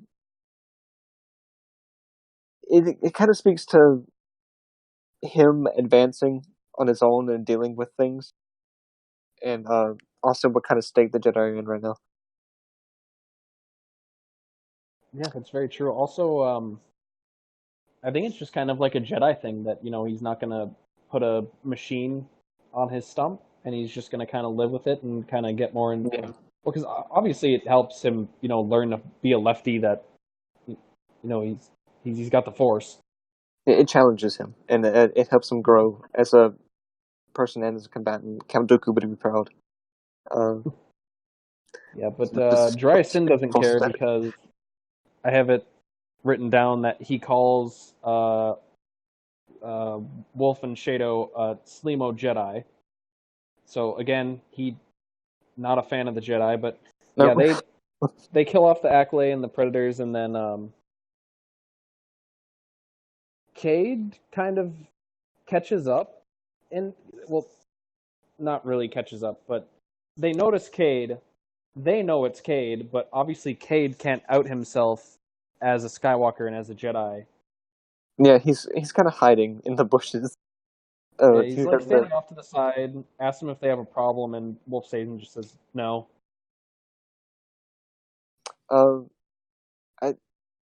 I don't know if he knows that it's Cade at this point, but if he doesn't, I think it's a nice touch, because I mean, there's how many Cades do you think are in the Star Wars galaxy right now? So well, who knows? But like, I think it's got to be obvious. It's like even if Cade's a common name, it's like, okay, blonde Cade with green eyes. Like, come on, that's got to narrow it down like quite a bit. Especially with their connection that was given by the Dark Transfer. Yeah, their Force bond. Well, plus they would already just have the Master Apprentice bond that we see so often, anyways. Yeah, so that just enhances it. But I think at this point they definitely know, but obviously they're just not gonna out him in front of like his friends because it's just not a good idea. But then we get a funny little scene where Talon blows up the Wolf and Shadow ship, and Dry Sin tells the princess that the price just doubled. And but then that's interrupted because Talon attacks with some critters. She got Canox from Telos on Kotor. Yeah, they're somehow on Fendexa, and yeah, they I guess Zerka Corp imported them or something. Or the Ithorians. I don't know. The Canox were like very damaging to Telos, so I'm gonna assume it was Zerka because I don't know what the hell they're doing. But yeah. Then they have a little scrap with Talon. she force pushes off Shadow and then force lightnings Wolf, which I'm again scrolling. makes her look pretty boss because they just killed an Ackley in like 2 seconds. Yeah, Shadow is also described as having no equal in lightsaber combat, but the princess rushes in with the lightsaber to defend them from Talon, and Talon is like, "You're small fry, fuck off!" and she force pushes her out of the way. Yeah, and then then we get a really good page of Wolf is basically in the after effects of getting force lightninged, and Cade has like a PTSD flashback where he decides, that's kind of his turning point, and he decides, no, we're actually going to fight, and we get some more Star Wars cussing, which is always fun. Karkit. Karkit. And then... I love the expression on their faces, especially Delilah. After Cade shoots, I love the way these characters are drawn. Yeah, they're all drawn very well and like very expressively. Where like in some comics, like you get a lot of kind of just blank face going on if that character isn't the focus. But like the artist is like very, very like detailed, and like he goes like the extra mile to show facial expressions like all the time. And then definitely you can especially with Cade and like his reaction, like just the silent panel he has just remembering what happened on Ossus. It's very nice visual storytelling, which is ideal for a comic book. But Talon rips the guns out of their hands because she's a badass, and Cade lifts a very sizable piece of wreckage with the Force. It just chunks it at her. Yeah, it's like, Cade uses throw. It's very effective. So she just gets sent flying across the plains, and basically they have to get the hell out of there, so they go run to the Mynock. Yeah, and then Shadow and his sister Astral kind of catch up, and she does the whole, oh yeah, we can totally trust this guy, and then 2 pages later, that Moff is talking with Darth Krayt. Oh yeah, because he's a Moff, and Moffs are just dickbags. I just learned to not trust anybody in the Empire. They're all assholes. Well, because like the thing is, like obviously he's like the head of the Imperial mission, which, assuming it's like real world missions are there to like help people and stuff, but also like it's kind of difficult because like the Fel Empire isn't like evil. No, they're very well. They serve the light side of the Force, but they're kind of described as Grey Jedi. They're somewhere in between, and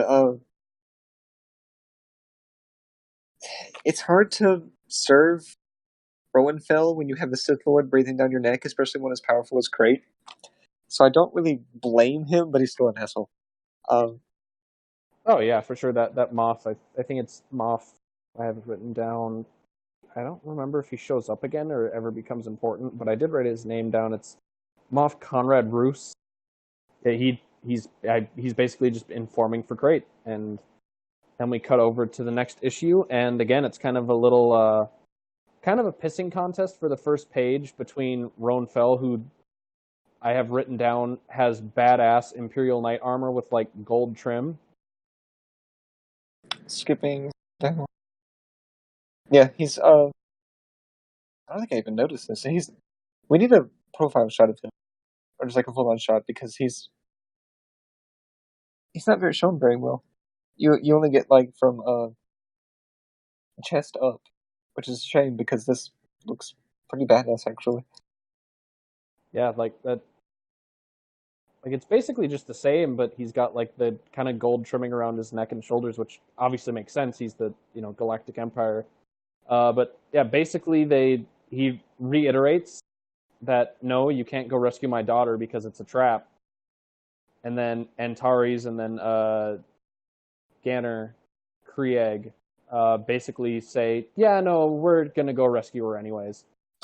Is it Krieg? Literally, like, So I'm getting like Krieg, the Krieg. Caleb thing from the Bane trilogy. Oh, I don't know, you know what? I'm just gonna call him Craig because that's fucking funny.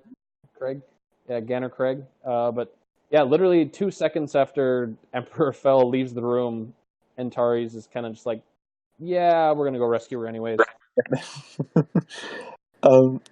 So then we come back to Vendaxa, and Talon's doing the whole Darth Maul thing, spying on them with her electro binoculars, and she contacts Darth Nihil to, hey, they're here, let's nab them, and then she goes back to spy.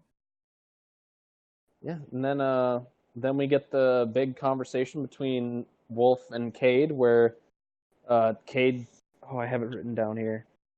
They finally have a conversation, and Cade says, after a little bit of conversing, Cade Skywalker died that day on Ossus, and he explains how he, like, it's kind of like a really just sad scene, because Cade has to explain how he survived, and he had to watch, like, Rav and all the pirates, like, laugh at his dead dad, and, like, the, you know, kind of ruins the Jedi Order on Ossus. And, like, obviously, like, again, it shows that, like, Cade has, like, he's had 7 years to deal with this, but he hasn't dealt with it the right way. And he swears that he's never going to pick up a lightsaber again. And I'm sure that's definitely going to last for a long time. I think it doesn't follow through this issue even. Does he have a lightsaber? Yeah, no. Yep, it's the end of this issue, so Yeah. literally 20 pages later, he's already gone back on that. But yeah. I really like that conversation. Like, Cade and Wolf are probably, besides on the Jedi side of things, they're definitely my 2 favorite characters. I actually really like Shadow Vale, but we'll talk about him more later. Yeah, I just the whole master and kind of like prodigal son thing between Sazin and Cade. I think it's a very, very good dynamic. I mean, they have a very compelling relationship, and Cade is just a really compelling character. He's got a lot going on. It's very interesting. So then he, as you said, swears that he's never going to forget lightsaber again, and then he meets up with Delilah again to check on repairs. And of course, the engines are messing up, but she's. Yeah, I kind of like that the Mynock is it. You know, the main characters always have to have kind of like a dumpy starship. It's relatable. Like, it appeals to the common man. But it's kind of got the Falcon thing going, where, you know, they're always working on it, which I really like. It's like a compelling thing that everybody's had a car that's been like a piece of crap. Yeah. So his buddy, whose name Sin. Yeah, Sin. He's not too happy that Cade is a Jedi, and has been a Jedi this whole time. Or not so much Jedi, but a Force user. But Jedi out of ignorance. Well, I think Jiraiya does that thing where he doesn't distinguish between the two, and, you know, just Force users are bad to him. He does have a funny line later where he's like, "I don't like Jedi, Sith are worse," which is true. It's really obvious, but it's funny coming from a character like him. So he gets angry with Cade and pulls out a blaster, and Cade just yanks it out of his hand again. He has this blank expression, he's just really wide-eyed. It's like, shit, I can't really do anything. Yeah, and then we get after that we get a really good conversation between Princess Marasiah and Cade, where basically they both kind of go over about how they do have like a common ground, where they both have like these big legacies to live up to, with obviously Marasiah being a Fel and heir to the Galactic Empire, and Cade's a Skywalker, who are the most important people in the last like 150 years. Yeah, she gives him one-on-one about how she craves how he's free, but he's not really free. Uh, Caden's like really guilty, and like he has this conscious thing going on where he's being torn in like half between I don't want to mess around with this shit, but like all these events are forcing me to. And he's having trouble reflecting on his past and like taking initiative against the Sith and facing his destiny. But she's wrong in that he's free, and but she is right in that he needs to get his shit together and help take down the Sith. Yeah, And and then yeah, their conversation gets interrupted. yeah, because the Imperial Knights show up, and they do some. Well, they just have a really good like opening thing where Talon mistakes Antares for Ronfell, which obviously makes sense for her because that's her entire plan. But he obviously Antares is just like, oh no, that's not me. But we're gonna kill you anyways. And then yeah, Nile and two other no-name Sith just kind of pop out. That's one thing I do like about the one Sith is they kind of can just have like cannon fodder Sith who like pose a threat to like the average person that oh, can yeah, kind of just get thrown around. no, there's definite standouts, but they're kind of like the Jedi, like you said earlier, in that they have a shit ton of them now that they're kind of a united force that are just kind of low level knight tier around that level. Yeah, well, according to the writer, by the time that they attacked Ossus, they were nearly equal to the Jedi in strength, which is pretty impressive as far as Sith go, but also obviously shows how it makes sense then how that they're able to kind of police the galaxy and kind of impose the Sith will on everyone. Oh yeah, I think that the strength of these Sith are definitely numbers. There's a few standouts, but it's just sheer overwhelming force for the majority, especially with this philosophy they're operating under. But Yeah, then we get we get some good fight scenes in between all the Jedi and the Imperial Knights and the Sith, and then Cade kind of has another Ossus PTSD flashback. I mean, he recognizes Nile, who took Wolf Sazen's arm Yes, and and helped they're kill his dueling dad. again. And so they start dueling again, and well, they're actually clashing blades this time. So Wolf Sazen's doing better.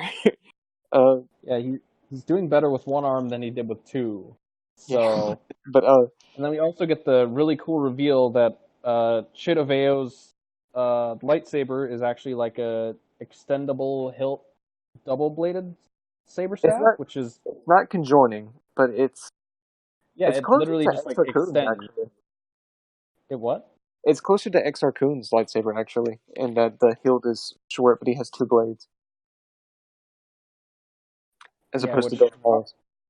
Yeah, which is obviously really well. Later on, it kind of gets changed to where it like the hilt extends, which I think is even cooler. Oh yeah, no. Lightsaber hilts in this are not consistent at all. Niles goes from like forearm length to polearm between panels sometimes. Oh no, what they do with Shadows is a lot cooler, and I think that's what they meant to do here. But like the hilt goes from like the normal size, but then he basically like presses a button and then it extends out to be saber That's staff cool. length. So it's like Yeah, which is really cool. it's kind of like Senya's saber pike, and that can go from standard to saber to pike. I mean, but Yeah, that's yeah, cool. like that, but with saber staff, which is cool. And I think that's how it was always meant to be. Obviously, I think that just might have been a little artist error. And then Cade continues to have his Nom flashback. And I think it's really cool because he's kind of just like standing there and he's not like shooting his blaster or yelling at anyone. He's kind of just like muttering to himself and having flashbacks to where him and Shado had to cut through some Sith to get to the younglings, and while all of it's going on, and then basically while he's out of it, a Sith kind of just like appears from behind him in a really cool shot, and then before he could get killed, Princess Marasiah jumps in and kind of does the anime thing where they both swing their lightsaber at each other and they both fall down. Oh yeah. God, I'm getting Predator's flashbacks, but she is shit. So basically, she dies, sacrificing herself to save Cade. But she's not dead; she's dying. Yeah, she's dying. Cade yoinks her lightsaber. Well, before we get there, we get another little flashback shot I have written here of Cole Skywalker kind of repeating his kind of mantra line thing of "we take what is given," and that, along with Marasiah's kind of like last little words before she passes out, obviously not dead yet, inspire him to pick up the lightsaber, and he says, "I've had enough." And we get a really cool shot where he's kind of just facing away from like the reader, ignites the lightsaber, and he basically turns around to fuck shit up.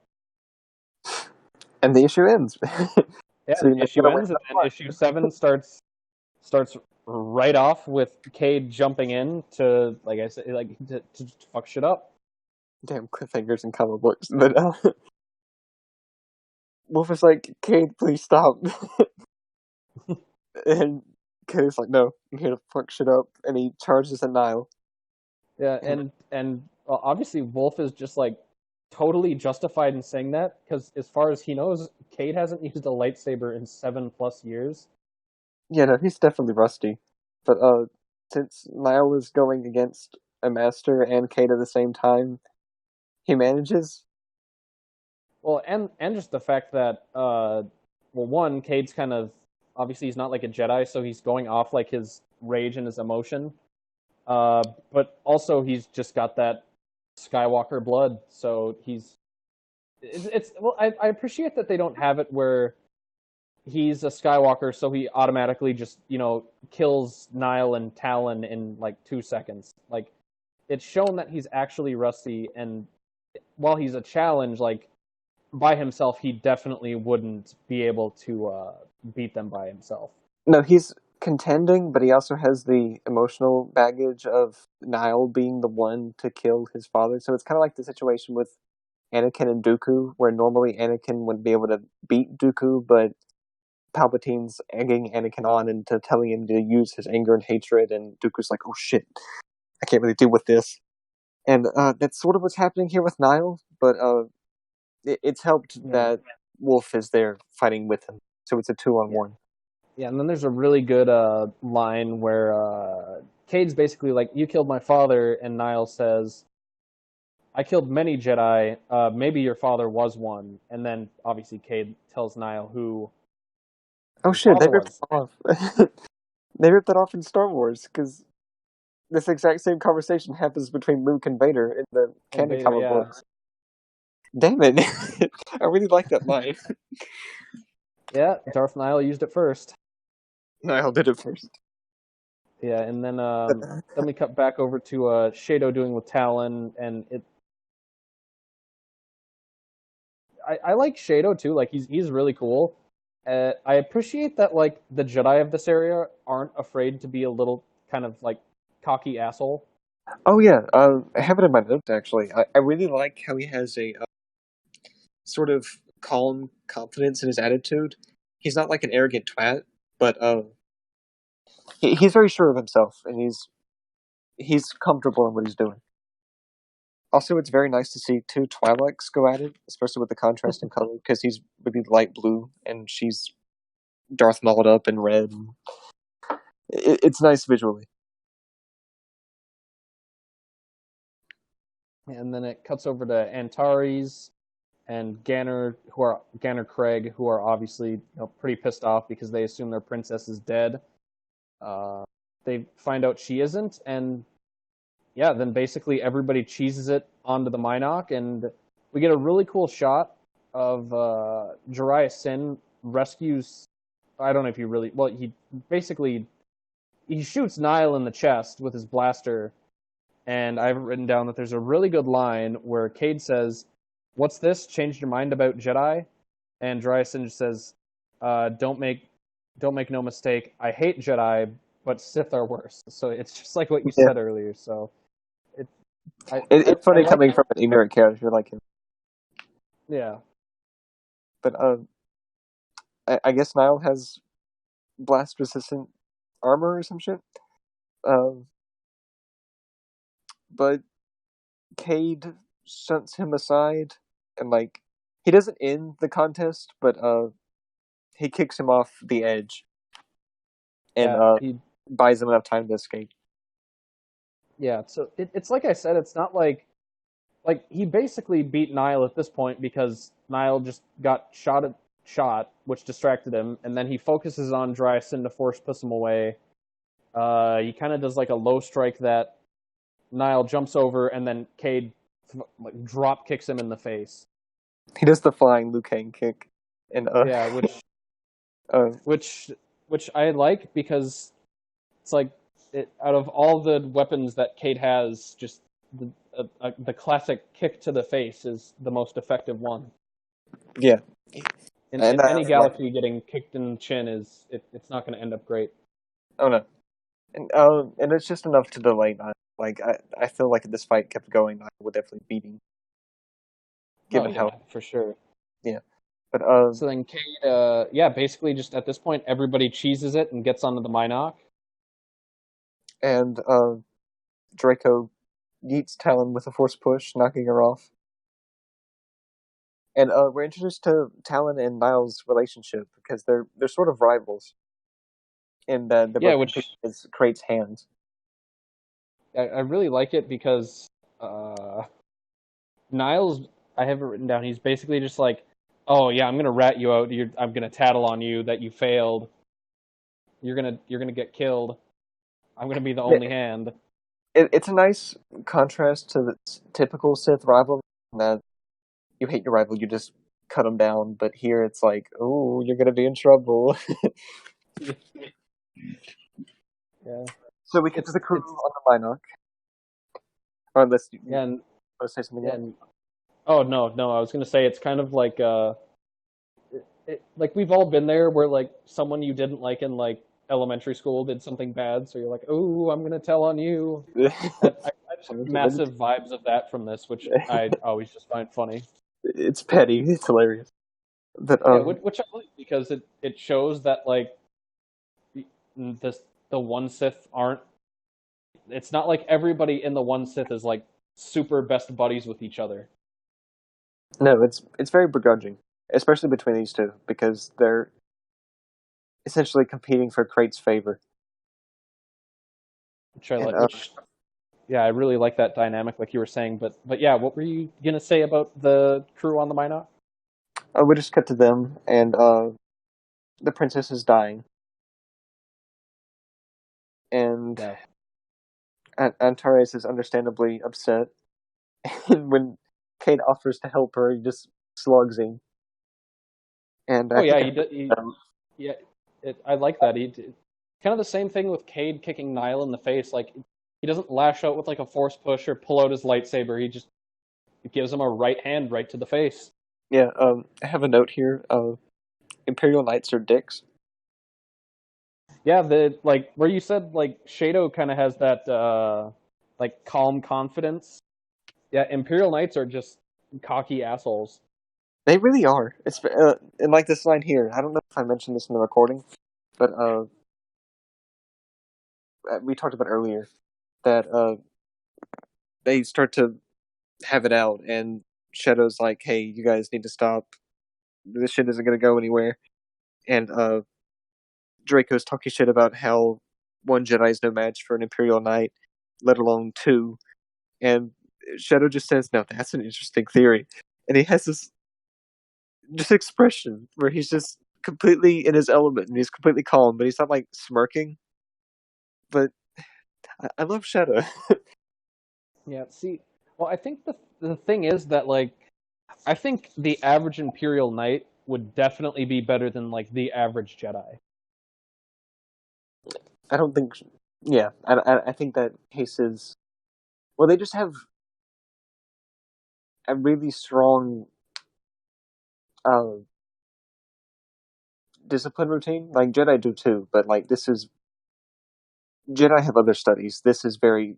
The Imperial Knights are very militaristic. They're bred for fighting, basically. Yeah. But So, I don't think they're but they're a match for Shadow. well, I think they would definitely like one on one. Like, I think it would be like pretty. It wouldn't be like one sided either way. But like, I think with Antares and Ganner against one Shadow, I think yeah they would probably have it. But I think Shadow's definitely on the level of like a highly trained Imperial Knight because he's obviously shown to be very very effective. But like, I I do love yeah like you're definitely right though. I love Shadow's response of yeah that's an interesting theory. He's becoming one of my favorite characters. He has so few lines, but I just love the attitude he's given. But his sister's rationalizing with Draco and saying, "Hey, if there's a chance that we can help the princess, we need to let him do it." And Yeah.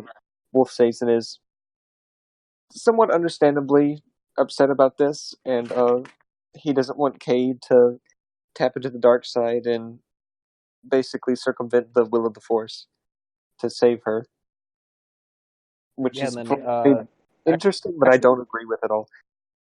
yeah, well, Cade kind of has the counterpoint to that I have written down. He says, "Well, how do you know that it isn't the will of the Force that I save her?" Exactly. Um, the will of the Force thing is an interesting topic. You could do a whole podcast on that.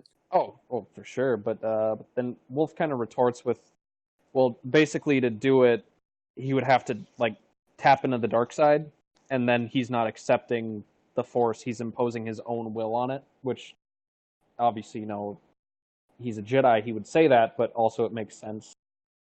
Yeah, it's complicated because you use the dark side, but the dark side's also using you at the same time. It's Yeah. that could be a giant rabbit hole. So Yeah. basically, So well, yeah. It's basically, yeah. he uses Wolf kind of dark transfer. resigns, and he. Well, I really like that. Wolf kind of resigns, and he says, I'm not going to stop you from doing this, but you know, I don't approve." Yeah, and that's fair. And then But Cade, yeah, and then Cade. Again, this comes up later, and it kind of becomes a mantra, but he says that no one's ever going to die for him again, and then he uses Dark Transfer to heal her.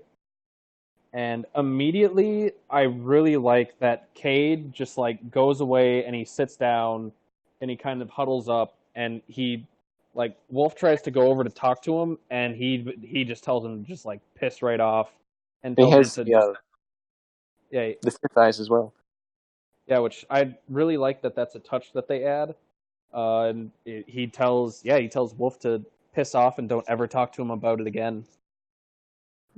Yeah, which I'm glad he's not like, "Don't ever talk to me again," but he's like, "Don't talk about the situation again." I think that's a nice touch. Well, It yeah, goes because against the trope.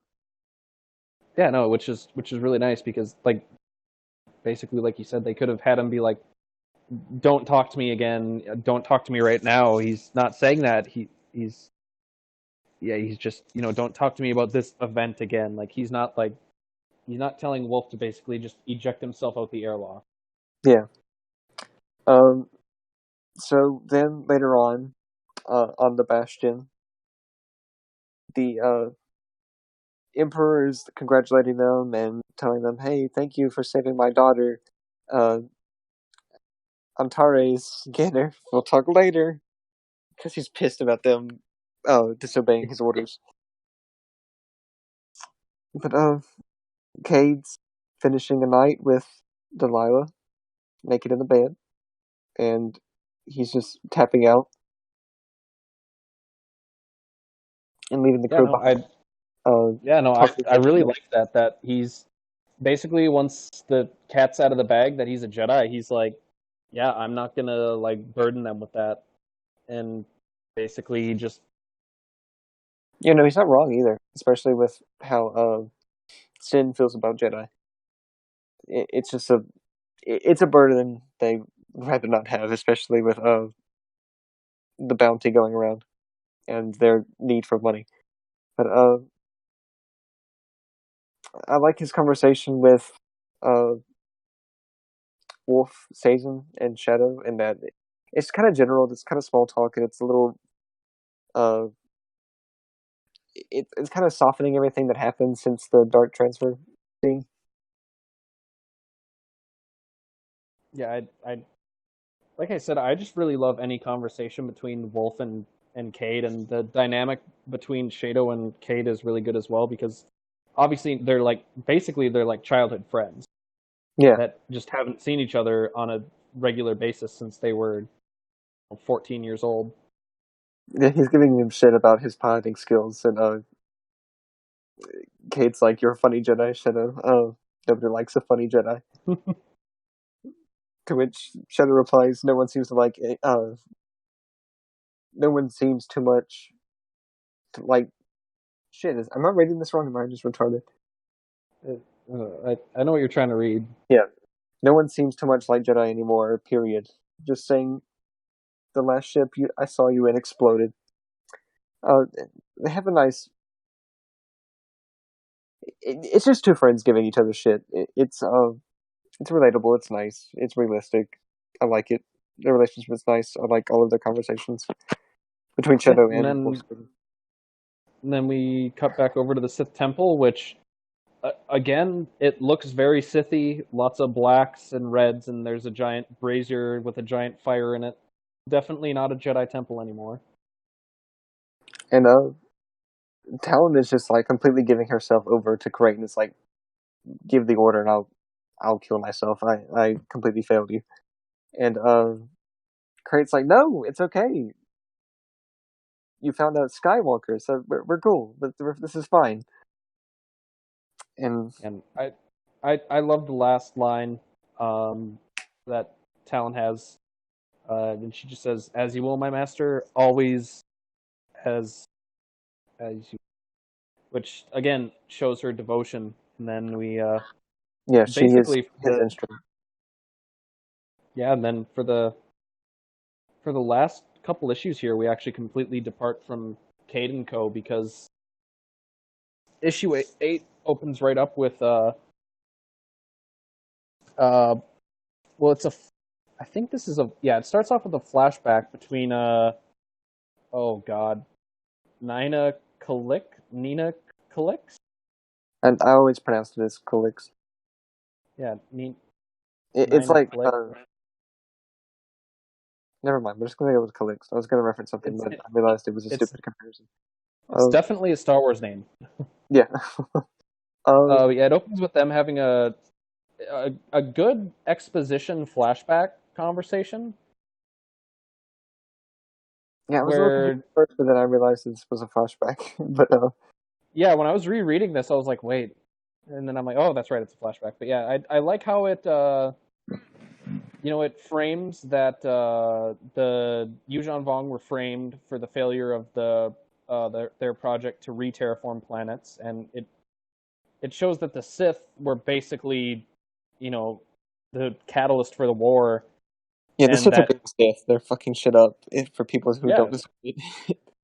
And again, showing that Roan Fel isn't a bad guy. He wanted the Jedi to be just left alone and been able to go to Ossus. Like the quote I have written down here, you don't understand the Jedi, Kalix. Once the Empire destroyed the Jedi Order, I will not permit them to do so again.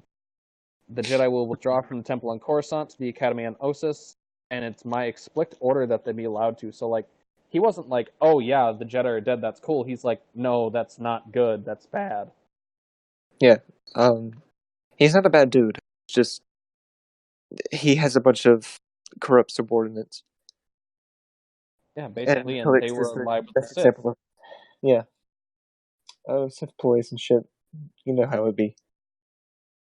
Yep, and then we cut over to Moff Veed, who was first seen way back in the first issue. He was the first Moff to swear loyalty to Darth Creighton. He's basically just having a discussion with Maladi about how about the Jedi Massacre and how he was already scheming to replace Fel with Crate, and I have written down in my notes here that this to me seemed like a very kind of a Song of Ice and Fire, like Game of Thrones scheming conversation Oh, I think I between had a note on that Reed, too. Maladi, and Calex. Like it's really well done, like political scheming. You know, I outright compare Calix to Lord Varys in my notes. Oh yeah, like the comparison is definitely there. Like they're both basically like the spy masters. Yeah, they don't. She doesn't want the throne, and she's just seeing to it that somebody with a good vision is placed on the throne. In her mind, a progressive vision.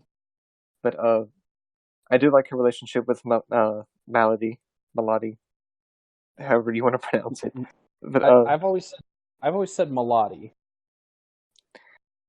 I'll just go with what rolls off the tongue. Maladi, yeah. So, But then they basically, Calixte and Veed,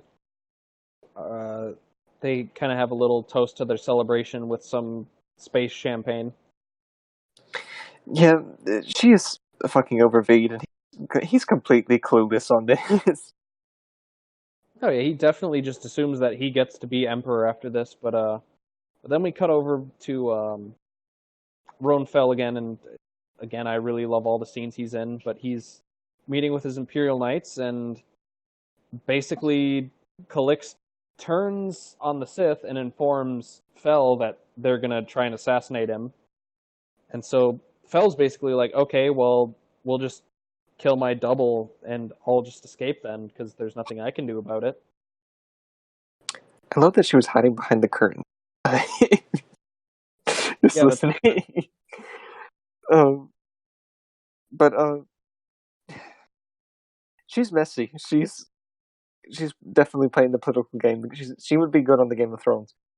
But you know, it's awesome. And then I love the parts where you get to see you kind of get to see Crate storming into the throne room again, but this time you see it from Calixte's view, as well as you get the little behind the scenes of Roan Fel, how he actually escaped, which obviously it's a really cool escape scene. yeah, and this connects them to it connects Calixte to Malady in that not anticipating a double was her fault, but she knows who's behind it. Oh yeah, for sure. And then so yeah, they escape, and we get basically a shot for shot retelling until Calixte goes back to, I think she goes back to her quarters, and Malady's just waiting there, and like she walks in her room and she basically just lightsaber right up to the throat. I really like this shot. It's a nice visual. She's like, "Not so fast, asshole! I know what you did." And Calixte is basically convincing everybody that she's essential, and to a degree, she's right. But Malady's so right to not to trust her whatsoever. And Yeah, but what were you saying? oh nothing. You can continue what you're But saying. their interplay is very unique because they're both very intelligent characters, and Malady is one of my favorite types of Sith in that she's very reserved and calm, and she has a very unique like voice.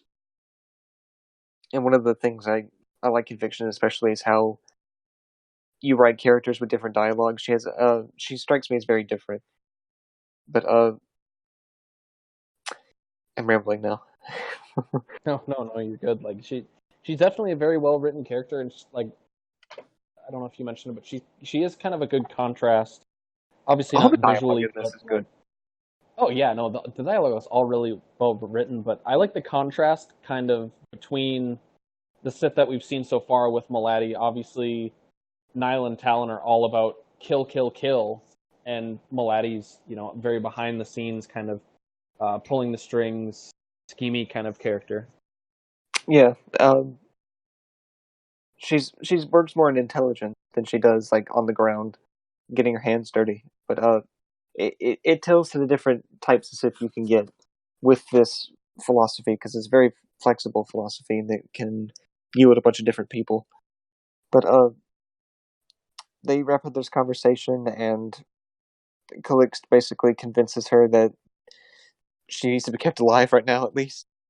And they had this really cool moment where Malady says that Calixt would work well in the rule of 2 era Sith under Darth Sidious, but Krayt Sith are a different breed.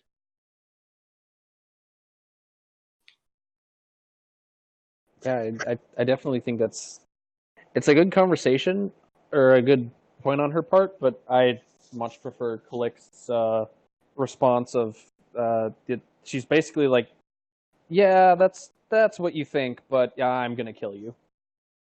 Yeah, in the end, they're just Sith, and I know how this ends, and the Sith like to crumble in on each other a lot.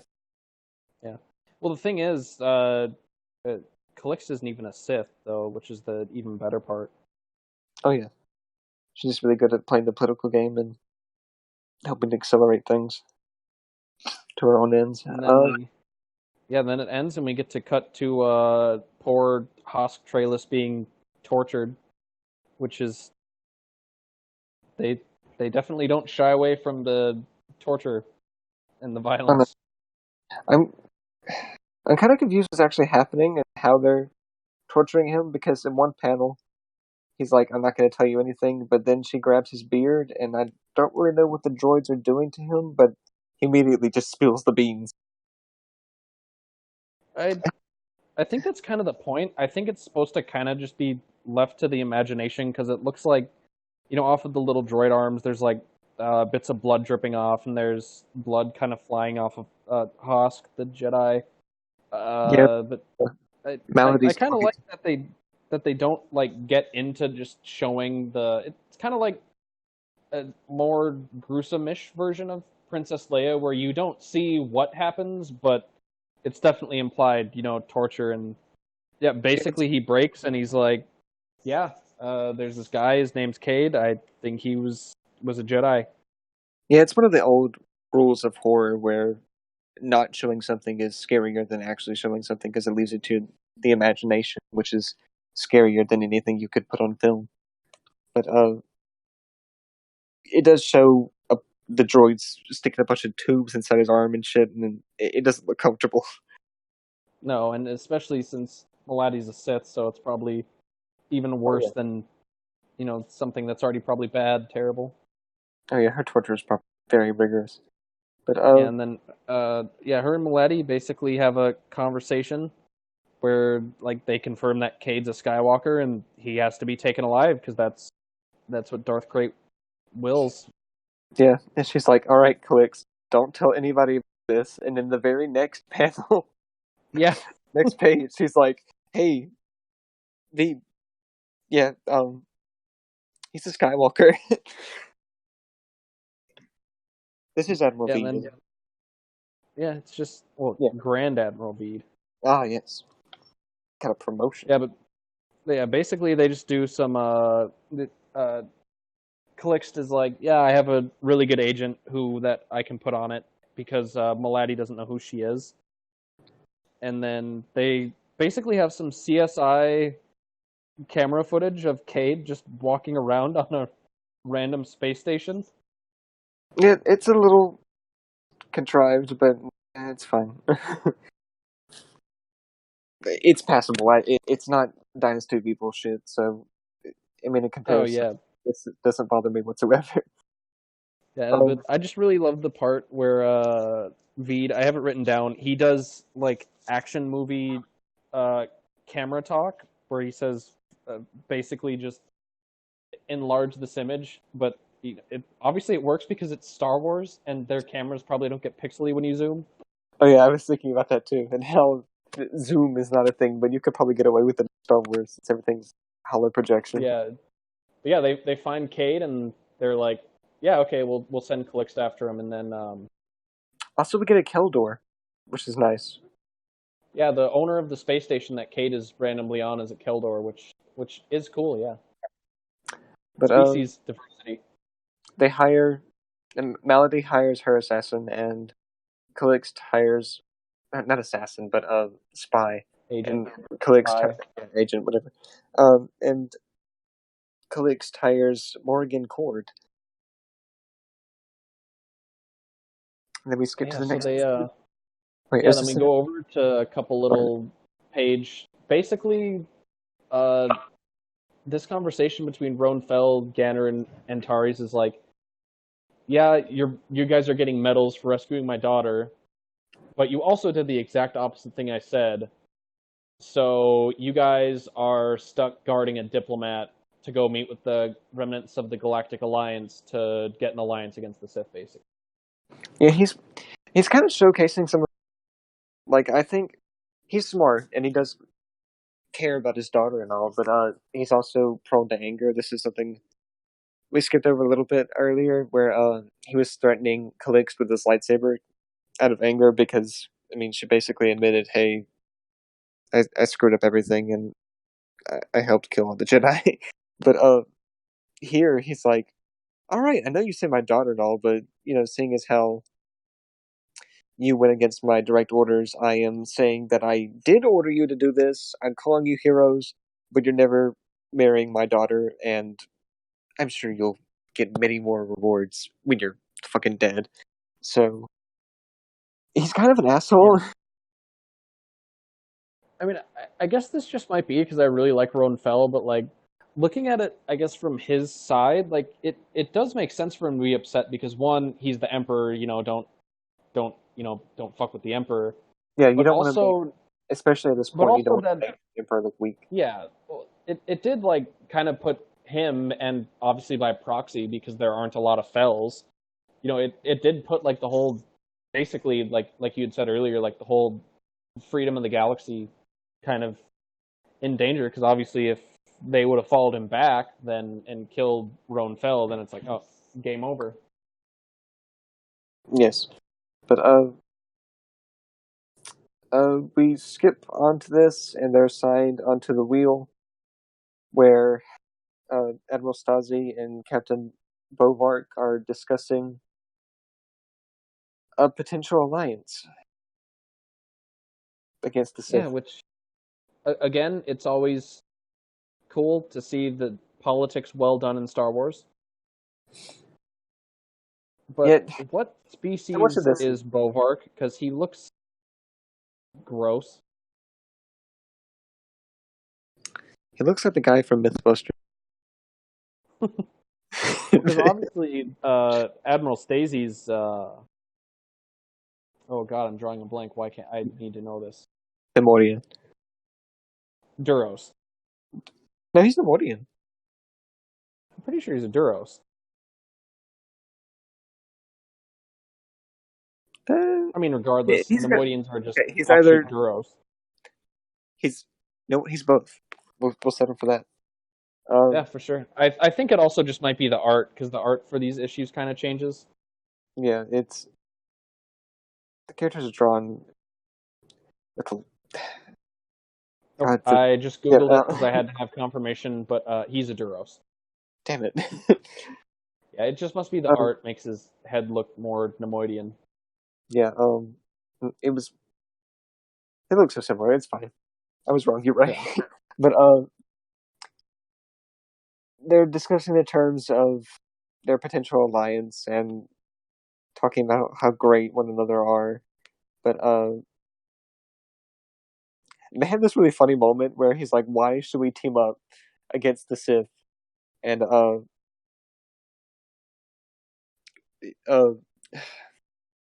damn it, I had to keep looking at these characters' names because I don't remember them. Bovark.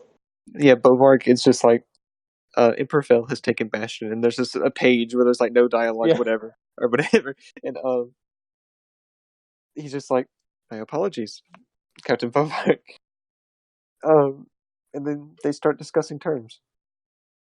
Yeah, it's really cool because again, like I like the dynamic of like the Empire isn't just evil and like the Galactic Alliance, which is just a continuation of the New Republic after the Yuuzhan Vong War, is willing to sit down and form an alliance with the Empire against the Sith.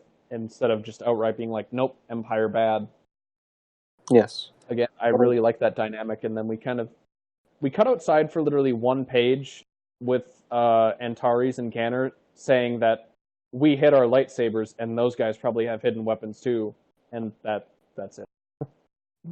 Basically. And Yeah, then we and get to Cade talking to the spy that Melody sent. What is the name of this rat species? Oh god, Chadrafan. Yeah. He's similar to the informant for Count Dooku in the Dark Horse comic books. I just got the same vibes from that because of similar art style through most of this, not this issue, but just Chadrafan informants telling all these secrets. But he tells him, "Hey, Cade has been here," and then you think it's Cade in this next panel because he has an earring and he has shaggy blonde hair. But he But it's also not. looks like he aged 95 years. Yeah, he looks like he's been a lot of those death sticks. But I was kind of confused if that's not who he pointed out, is it? No, okay. No, I think he points out that Cade was on the station, but then he ends up finding old man Cade, basically. Yeah, I didn't know if he had just found the wrong person or this was just a weird coincidence thing. It kind of No, confused me. it's like a Cade was there because in the little picture that he holds up, Cade's in his like duster jacket. Yeah. And doesn't look 1,000 years old, but then we cut to the other guy and he's in like a slummy jacket and it looks 20,000 years old. Yeah, so yeah, basically they have what were you gonna say, sorry? No, I didn't know if he was just like, oh, this guy looks like Cade. Oh, that's not really him. But it doesn't matter. They just kind of break into a bar fight. Yeah, pretty much. And then Morgan, yeah, basically they have a little fight, and then oh god, what's the Imperial agent's name? I don't think it's good. Torlin. Yeah, Torlin. Yeah, they have a little scrap themselves, and Morgan has a cool like gas gauntlet and gasses him with some knockout gas. Yeah, I kind of breezed through this entire issue and the next one. Yeah, the next one, literally, besides issue 4, this one is way simpler. But I'd like the kind of feuding dynamic between the two of them, where Torlin is like a Sith agent and doesn't trust the Imperial agent Morgan. And I do like the dialogue they have. Yeah, it's really good. It's really interesting. And then basically, Torlin has a weird hacker thing, and that they somehow can just fly up to the GA ship and put the little hacker things on, and they basically can tap into the computers, and they use that on the GA or the Imperial ship to blow up the GA ship, which obviously breaks down the negotiations. Yeah, I didn't really care for this. This issue more so than the last issue, because the last issue at least had like the last 2 issues at least had some better exposition points and expanded on the story a bit. This issue 10 definitely kind of felt like filler to me. Me too, but well, this whole thing with it's kind of frustrating because you set up the wheel and they give all this backstory on the Keldor owner, but it doesn't really go anywhere. And you have these spies looking for Cade, but okay, the wheel is just almost completely pointless. And we set up this thing where the Alliance and the Empire are trying to form this alliance, and the two spies are saging it for some reason, and they're these brand new characters. We had this new subplot. It kind of dragged on for me, and I didn't really feel all that invested in what's going on here. Well, I think with issue 9, they definitely more so, it seems like they just wanted to introduce Admiral Stacey because obviously he becomes very important later on, and it kind of serves to introduce a show that he's like a reasonable character, but yet basically the Imperial Knights served absolutely nothing by being there, and then basically Morgan and Torlin kind of just they're like, okay, yeah, we're done here, and then they go to Ossus, which for them would be the place to look for Cade. And I have written down here that Hapes gets name dropped, which does not happen. Like it's very rare that Hapes ever gets a name drop, which I always appreciate. Being a big post Return of the Jedi fan. But yeah, they go to Ossus to look for Cade, which I guess would make sense. And Torlin turns on Morgan, and they do kind of have like a cool little like 3-page thing where Morgan's basically getting hunted through the jungle, which I thought was a pretty cool visual. Yeah, I think this would be more compelling, like in television or film. But I just have a tendency to like breeze through action sequences with no dialogue way too much. So it kind of doesn't work for me, but at the same time, at this point I just really didn't give a shit about these characters. So yeah, I was just kind of then in the last 2 pages is where this kind of, or the last 2 pages of Torlin's existence is where it actually gets interesting. And Morgan's basically like, oh yeah, that knockout gas I sprayed had a toxin on it, and now I'm gonna kill you. And he dies. And then we get the little, we get the reveal that within the next couple pages that Morgan Cord is Cade's mom, which we talked about this earlier, but I think this reveal came out way too early. Like, I'm of two minds with it, because at the same time I did not give a shit about these last 2 issues until this reveal. But on the other hand, I really don't give a shit about this character at this point enough for this reveal to mean anything to me. Yeah, that's kind of one of the things I was looking at about it, because she doesn't appear until the end of the last issue, and then 1 issue later they drop that Morgan had this 2-year relationship with Cole Skywalker that obviously resulted in Cade. And it's kind of the like last couple of pages are, I thought, really compelling because it shows basically the breakdown of the relationship, but it couldn't really save the last 2 issues for me either. It's just it comes out of the blue, and I wish she was a more established character so we could actually care about her before we figure this out. So it was a more compelling revelation, but I do like the dialogue she has with Sideburns. With Sideburns Skywalker, yeah. But no, I really like how she's basically like, oh yeah, do you think the other Jedi are just gonna let me, the Imperial agent, be Cade's mom? Like, he's a Skywalker. Yeah, and you can sense the rivalry between the Empire and the Jedi at this point, which is it's a nice case, because typically when you hear Empire and Jedi, you think of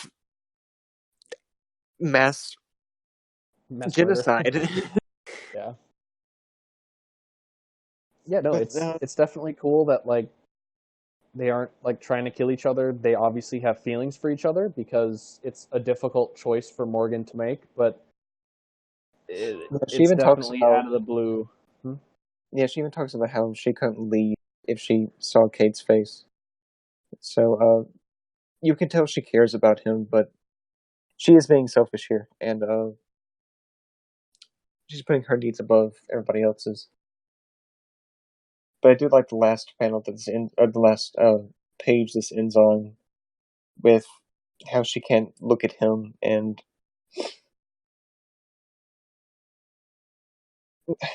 the impression I got is that she couldn't leave him if she looked at him, and that's what's going on in this one here too. That if she found Cade, that she wouldn't be able to complete this mission, but it seems very coincidental that Calix so happens to hire the person that is Cade's mom. Well, if there's any, character established in this that's going to know that. Well, I don't think obviously Calix knows that, but No, like it's definitely coincidental, but like I don't fully understand what her plan is here. Not Calixta's, but Morgan's, because she's leaving Osis. I assume she's not going to try to find Cade, and she's just gonna tell Calixt, "Hey, I have no idea where he is." I don't know.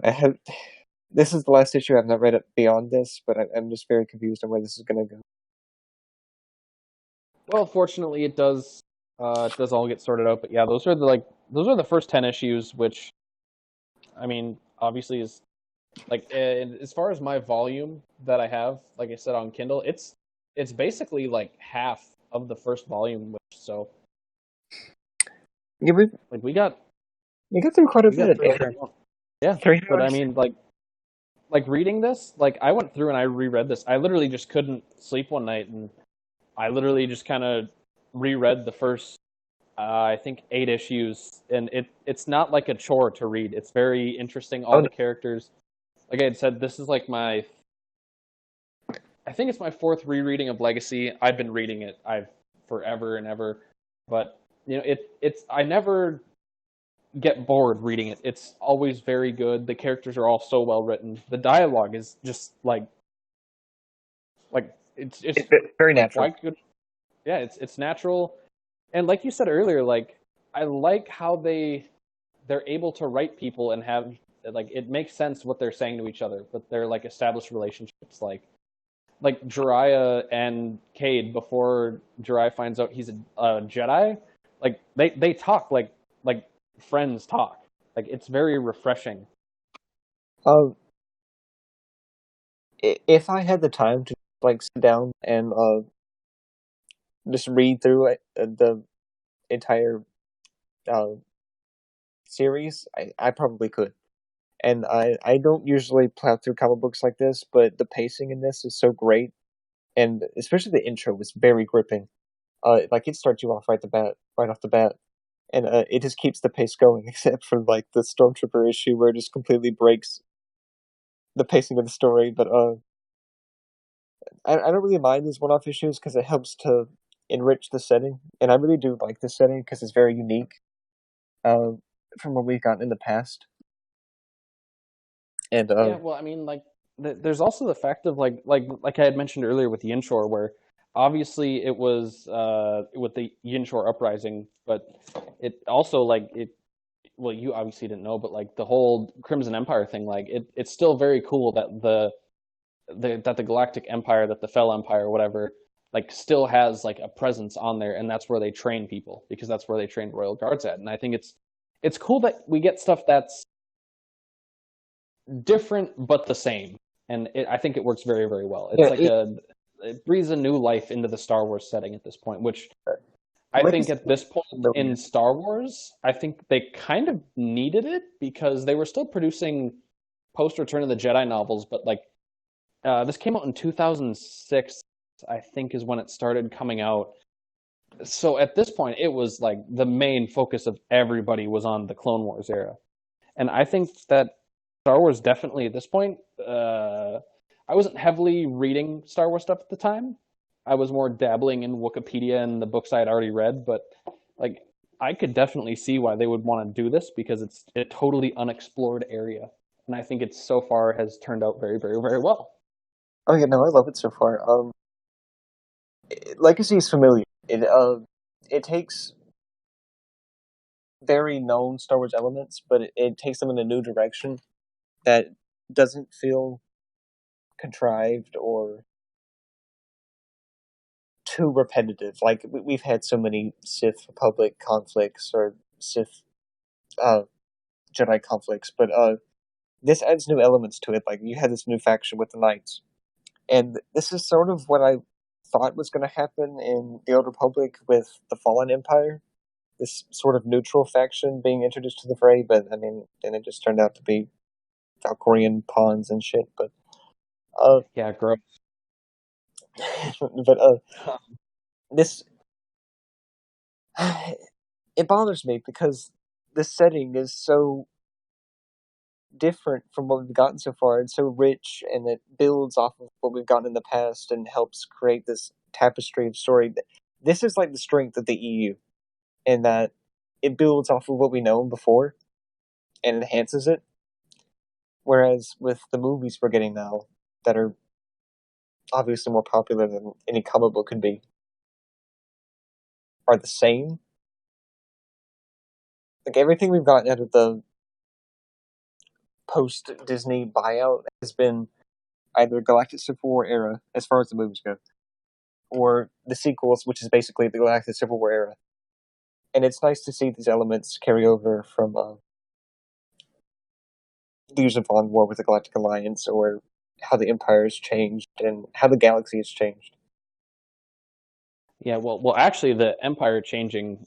Before I go off on my little tangent, that's actually from like the Fell Empire exclusively originates from the character Jagfell, who he shows up in the NJO series, but like he becomes the head of the Empire in the Fate of the Jedi, or at the end of Legacy of the Force, and it's really cool to see how 100 years later he's basically taken this thing that was the Imperial Remnant after they surrendered was never really evil anymore, but he took him in a new direction, basically made him the Empire too. But it's also cool because the Fate of the Jedi series set up with Jaina Solo, obviously.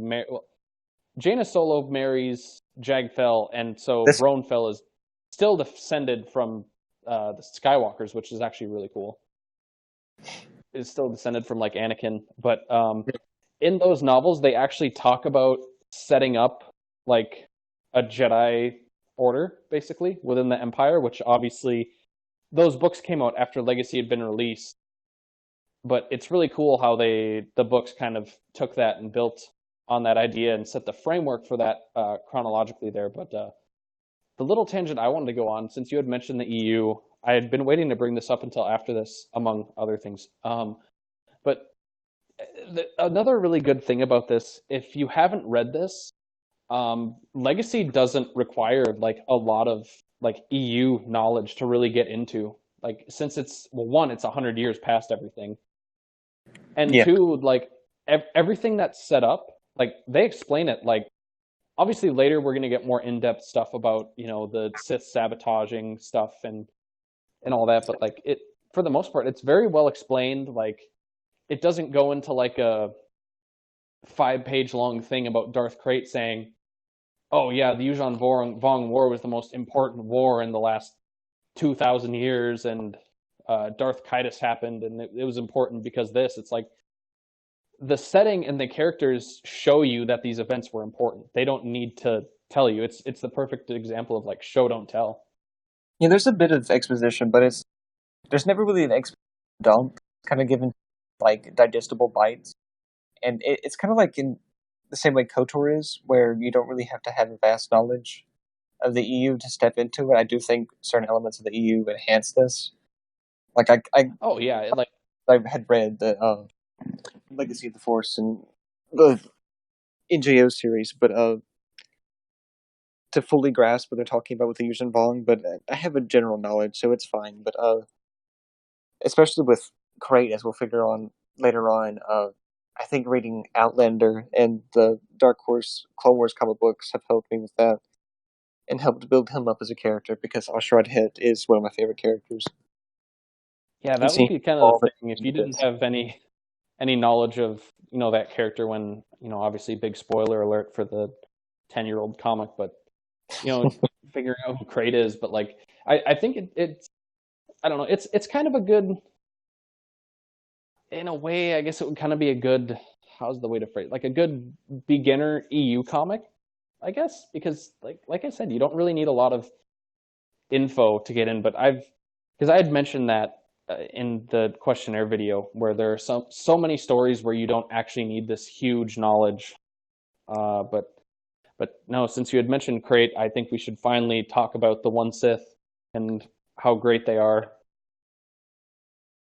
Okay, The one Sith is, I think they're terribly flawed as far as Sith philosophy goes, but they are one of the more interesting concepts in Legends, and I really enjoy them as a concept because they're so fresh. This is a completely new take on the Sith. It's kind of like the Brotherhood of Darkness under Khan, but it's taken to a whole new level, especially with a stronger, more confident leader and smarter leader under Krayt, who has basically reforged the Sith and taken the pieces of lie, there's only passion. He has taken that part of the code and replaced the individual passion of a Sith with a passion for serving him. Yeah, and I think it works really well because he's like in all his scenes he's talking about how, you know, my will, you know, his goal is to impose the Sith order just on the galaxy, and eventually everyone's going to be a member of the one Sith, you know. Obviously not as Force users, but, you know, serving his will, which I think one is very cool rather than, you know, I just want to be in charge of the galaxy. He's imposing his will and his vision of the galaxy on the galaxy, as opposed to, you know, Palpatine, who, you know, just kind of wants to rule forever as immortal God Emperor. Yeah, just meditating on the dark side, figuring out these creepy ass dark side secrets. But you know, I definitely agree with you. You had mentioned it earlier, but like the average rank and file, like one Sith members, like I've seen in some videos they get way talked down.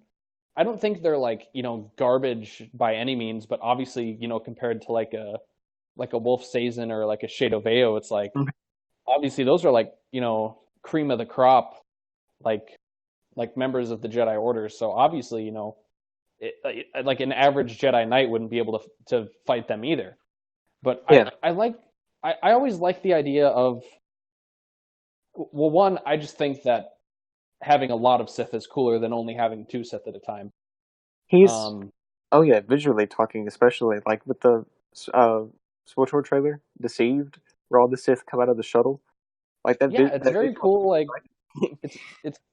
it's very cool visually, and just so many of the shots where you get like you'll get like Nile and Talon, and then you get like 2 or 3 no names, but like the shots are always like visually pleasing, like, and like the Sith, one, they look menacing, and it's not like the good guys are like cutting them down like, you know, like they're fish in a barrel or anything. They're putting up a fight. Krayt is essentially correcting some problems with the Sith and trading the flaws for others. Like he's taking away the infighting, which is a huge problem with the Sith. I do commend him for that. But when there's no infighting and there's no individual passion, you're not going to have, unless they're people like Talon and Darth Maul, who are just completely dedicated and content to be instruments of Krayt, you're not going to have individuals who are stronger serving Krayt than they would be themselves, especially with how self-serving the dark side is in general, and how individualistic the dark side is, and like seizing your opportunity, taking the mantle, and rising up as you yourself. But like I said, he's trading away the infighting, but he's also making the Sith weaker. But he's weaker individually, but since there's more of them, because they're not fighting amongst each other, it can unite the Sith as kind of a reflection of the Jedi, which is very fitting because he is a fallen Jedi. Yeah, and that's one thing that I really like is like I had mentioned earlier, how excuse me, how like the average Joe Schmo Sith Lord is like, he's like on a Jedi Knight level, but like it's cool because, well, one, it's a twisted perversion of the Jedi Order, like more so than like the rule of two. And I really like that because it's kind of like it reminds me of Dooku. In a weird way. In a weird way, it's kind of like how does a good way to put this? Like, it's kind of a neat reversal of after Order 66, where there are lots of bad guys and only or no, it's like a reversal of like the prime Jedi, like during the Golden Age of the Republic, where there are lots of Jedi and a few Sith scheming to take him down, and now it's the roles are like perfectly flipped, where there are lots of Sith and then a few Jedi Yeah, looking to and take him down. like I said earlier, it reminds me of Dooku and how Dooku was. You still felt like some of the Jedi tendencies he had. He came more off as like a zealot in a way, but with Krayt in his background from being a Jedi at one point, the way he's structuring the Sith feels like he's rebuilding the Jedi, but like of the dark side. It's a nice inverse, and it's very fresh and very. It's a very exciting take. I really enjoy it as a concept.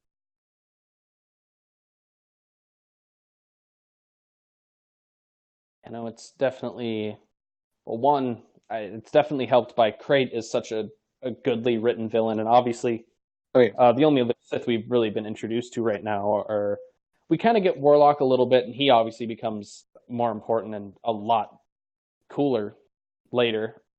oh yeah. I know a good bit what happens to him, but right now it's just Talon and Nile mostly. A little bit of Alati, but Krayt is the only one with individual ambition right now, aside from Nile's little rivalry with Talon. But that's Yeah, what makes such a great ruler of these Sith, because you have to have somebody at the head. and like I mentioned earlier, it's kind of a misconception that I see on a lot of just forums where this is discussed, but it always people always make the one Sith out to be like everyone's just a mindless drone, and it's like, well, not really. They still like they're. It's like I said with Nile and Talon. It's not like everyone in the one Sith is just like super best buddies and they're gonna go out for drinks on the weekend. It's like no, like members of this order can still dislike each other and have these like little rivalries with each other. Like obviously, right now we're seeing it with Nile and Talon, but later we get it with other characters as well. And obviously, at the end of the day, though, they're all still loyal to the Sith because they're all loyal to Krayt. But it's not like they're all just like mindless droids that just have no feelings. Yeah, no, they're definitely Sith. They embody the code well enough.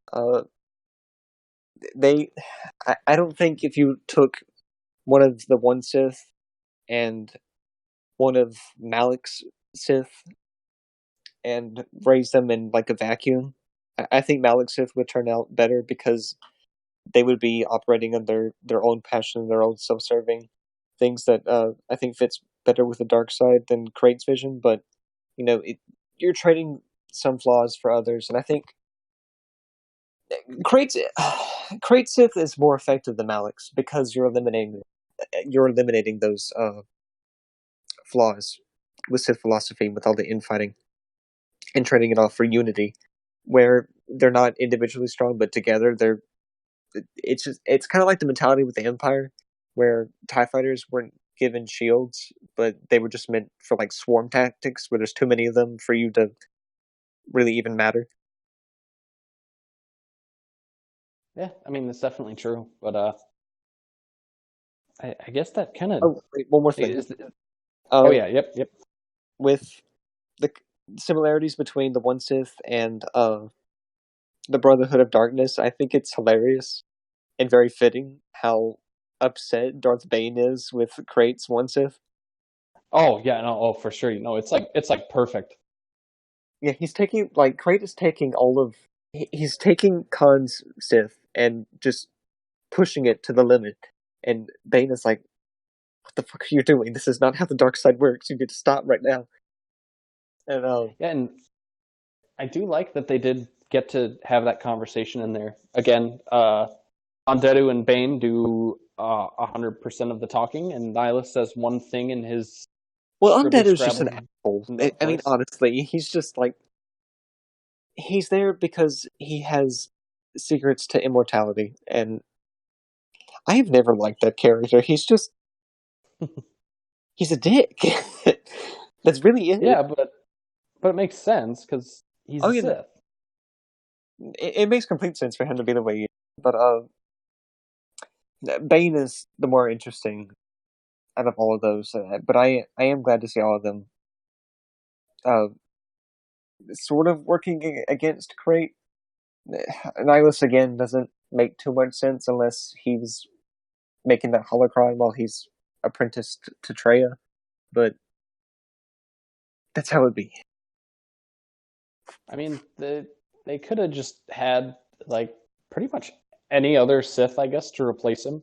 Obviously, Revan can't because his holocron got destroyed. But come on, it's like I think he fits. Malik didn't have like a holocron or something, or Well, they have to be individuals who unlocked ways to circumvent dying, but that's it's true. just that we've never seen Nihilus in a state where he actually cares about the Sith, because we only see him as the nihilistic, I'm gonna eat everything. Because, I mean, his only appearance is in KOTOR and then one spin-off comic with Visas Mar, Which is just KOTOR, basically. basically. Go read that comic book, though. It's really nice. I know it is really good, but you know, What's the name of it? yeah, but yeah, for sure. So, like, any last final thoughts on these first 10 issues? I'm really enjoying it. Forward to more. This could turn out to be one of my favorite Star Wars stories. But we'll see. Well, spoiler alert, it doesn't get bad. I didn't think so. With his Yeah, so yeah, this is a pretty popular series, I think. no, it definitely is, and it's very popular and very held up for a lot of reasons. But yeah, if you guys are interested and haven't read it at all, it's available on Kindle right now. I think you can pick up the whole series for like $30. And if you prefer like a physical copy, I do know that Marvel's re-releasing the omnibuses, which is pretty cool. So good on them. So I would definitely recommend picking this one up. And if there's nothing else, I suppose we will leave you guys at this point until we get our next 10 issues out, which hopefully will be soon. All right, goodbye.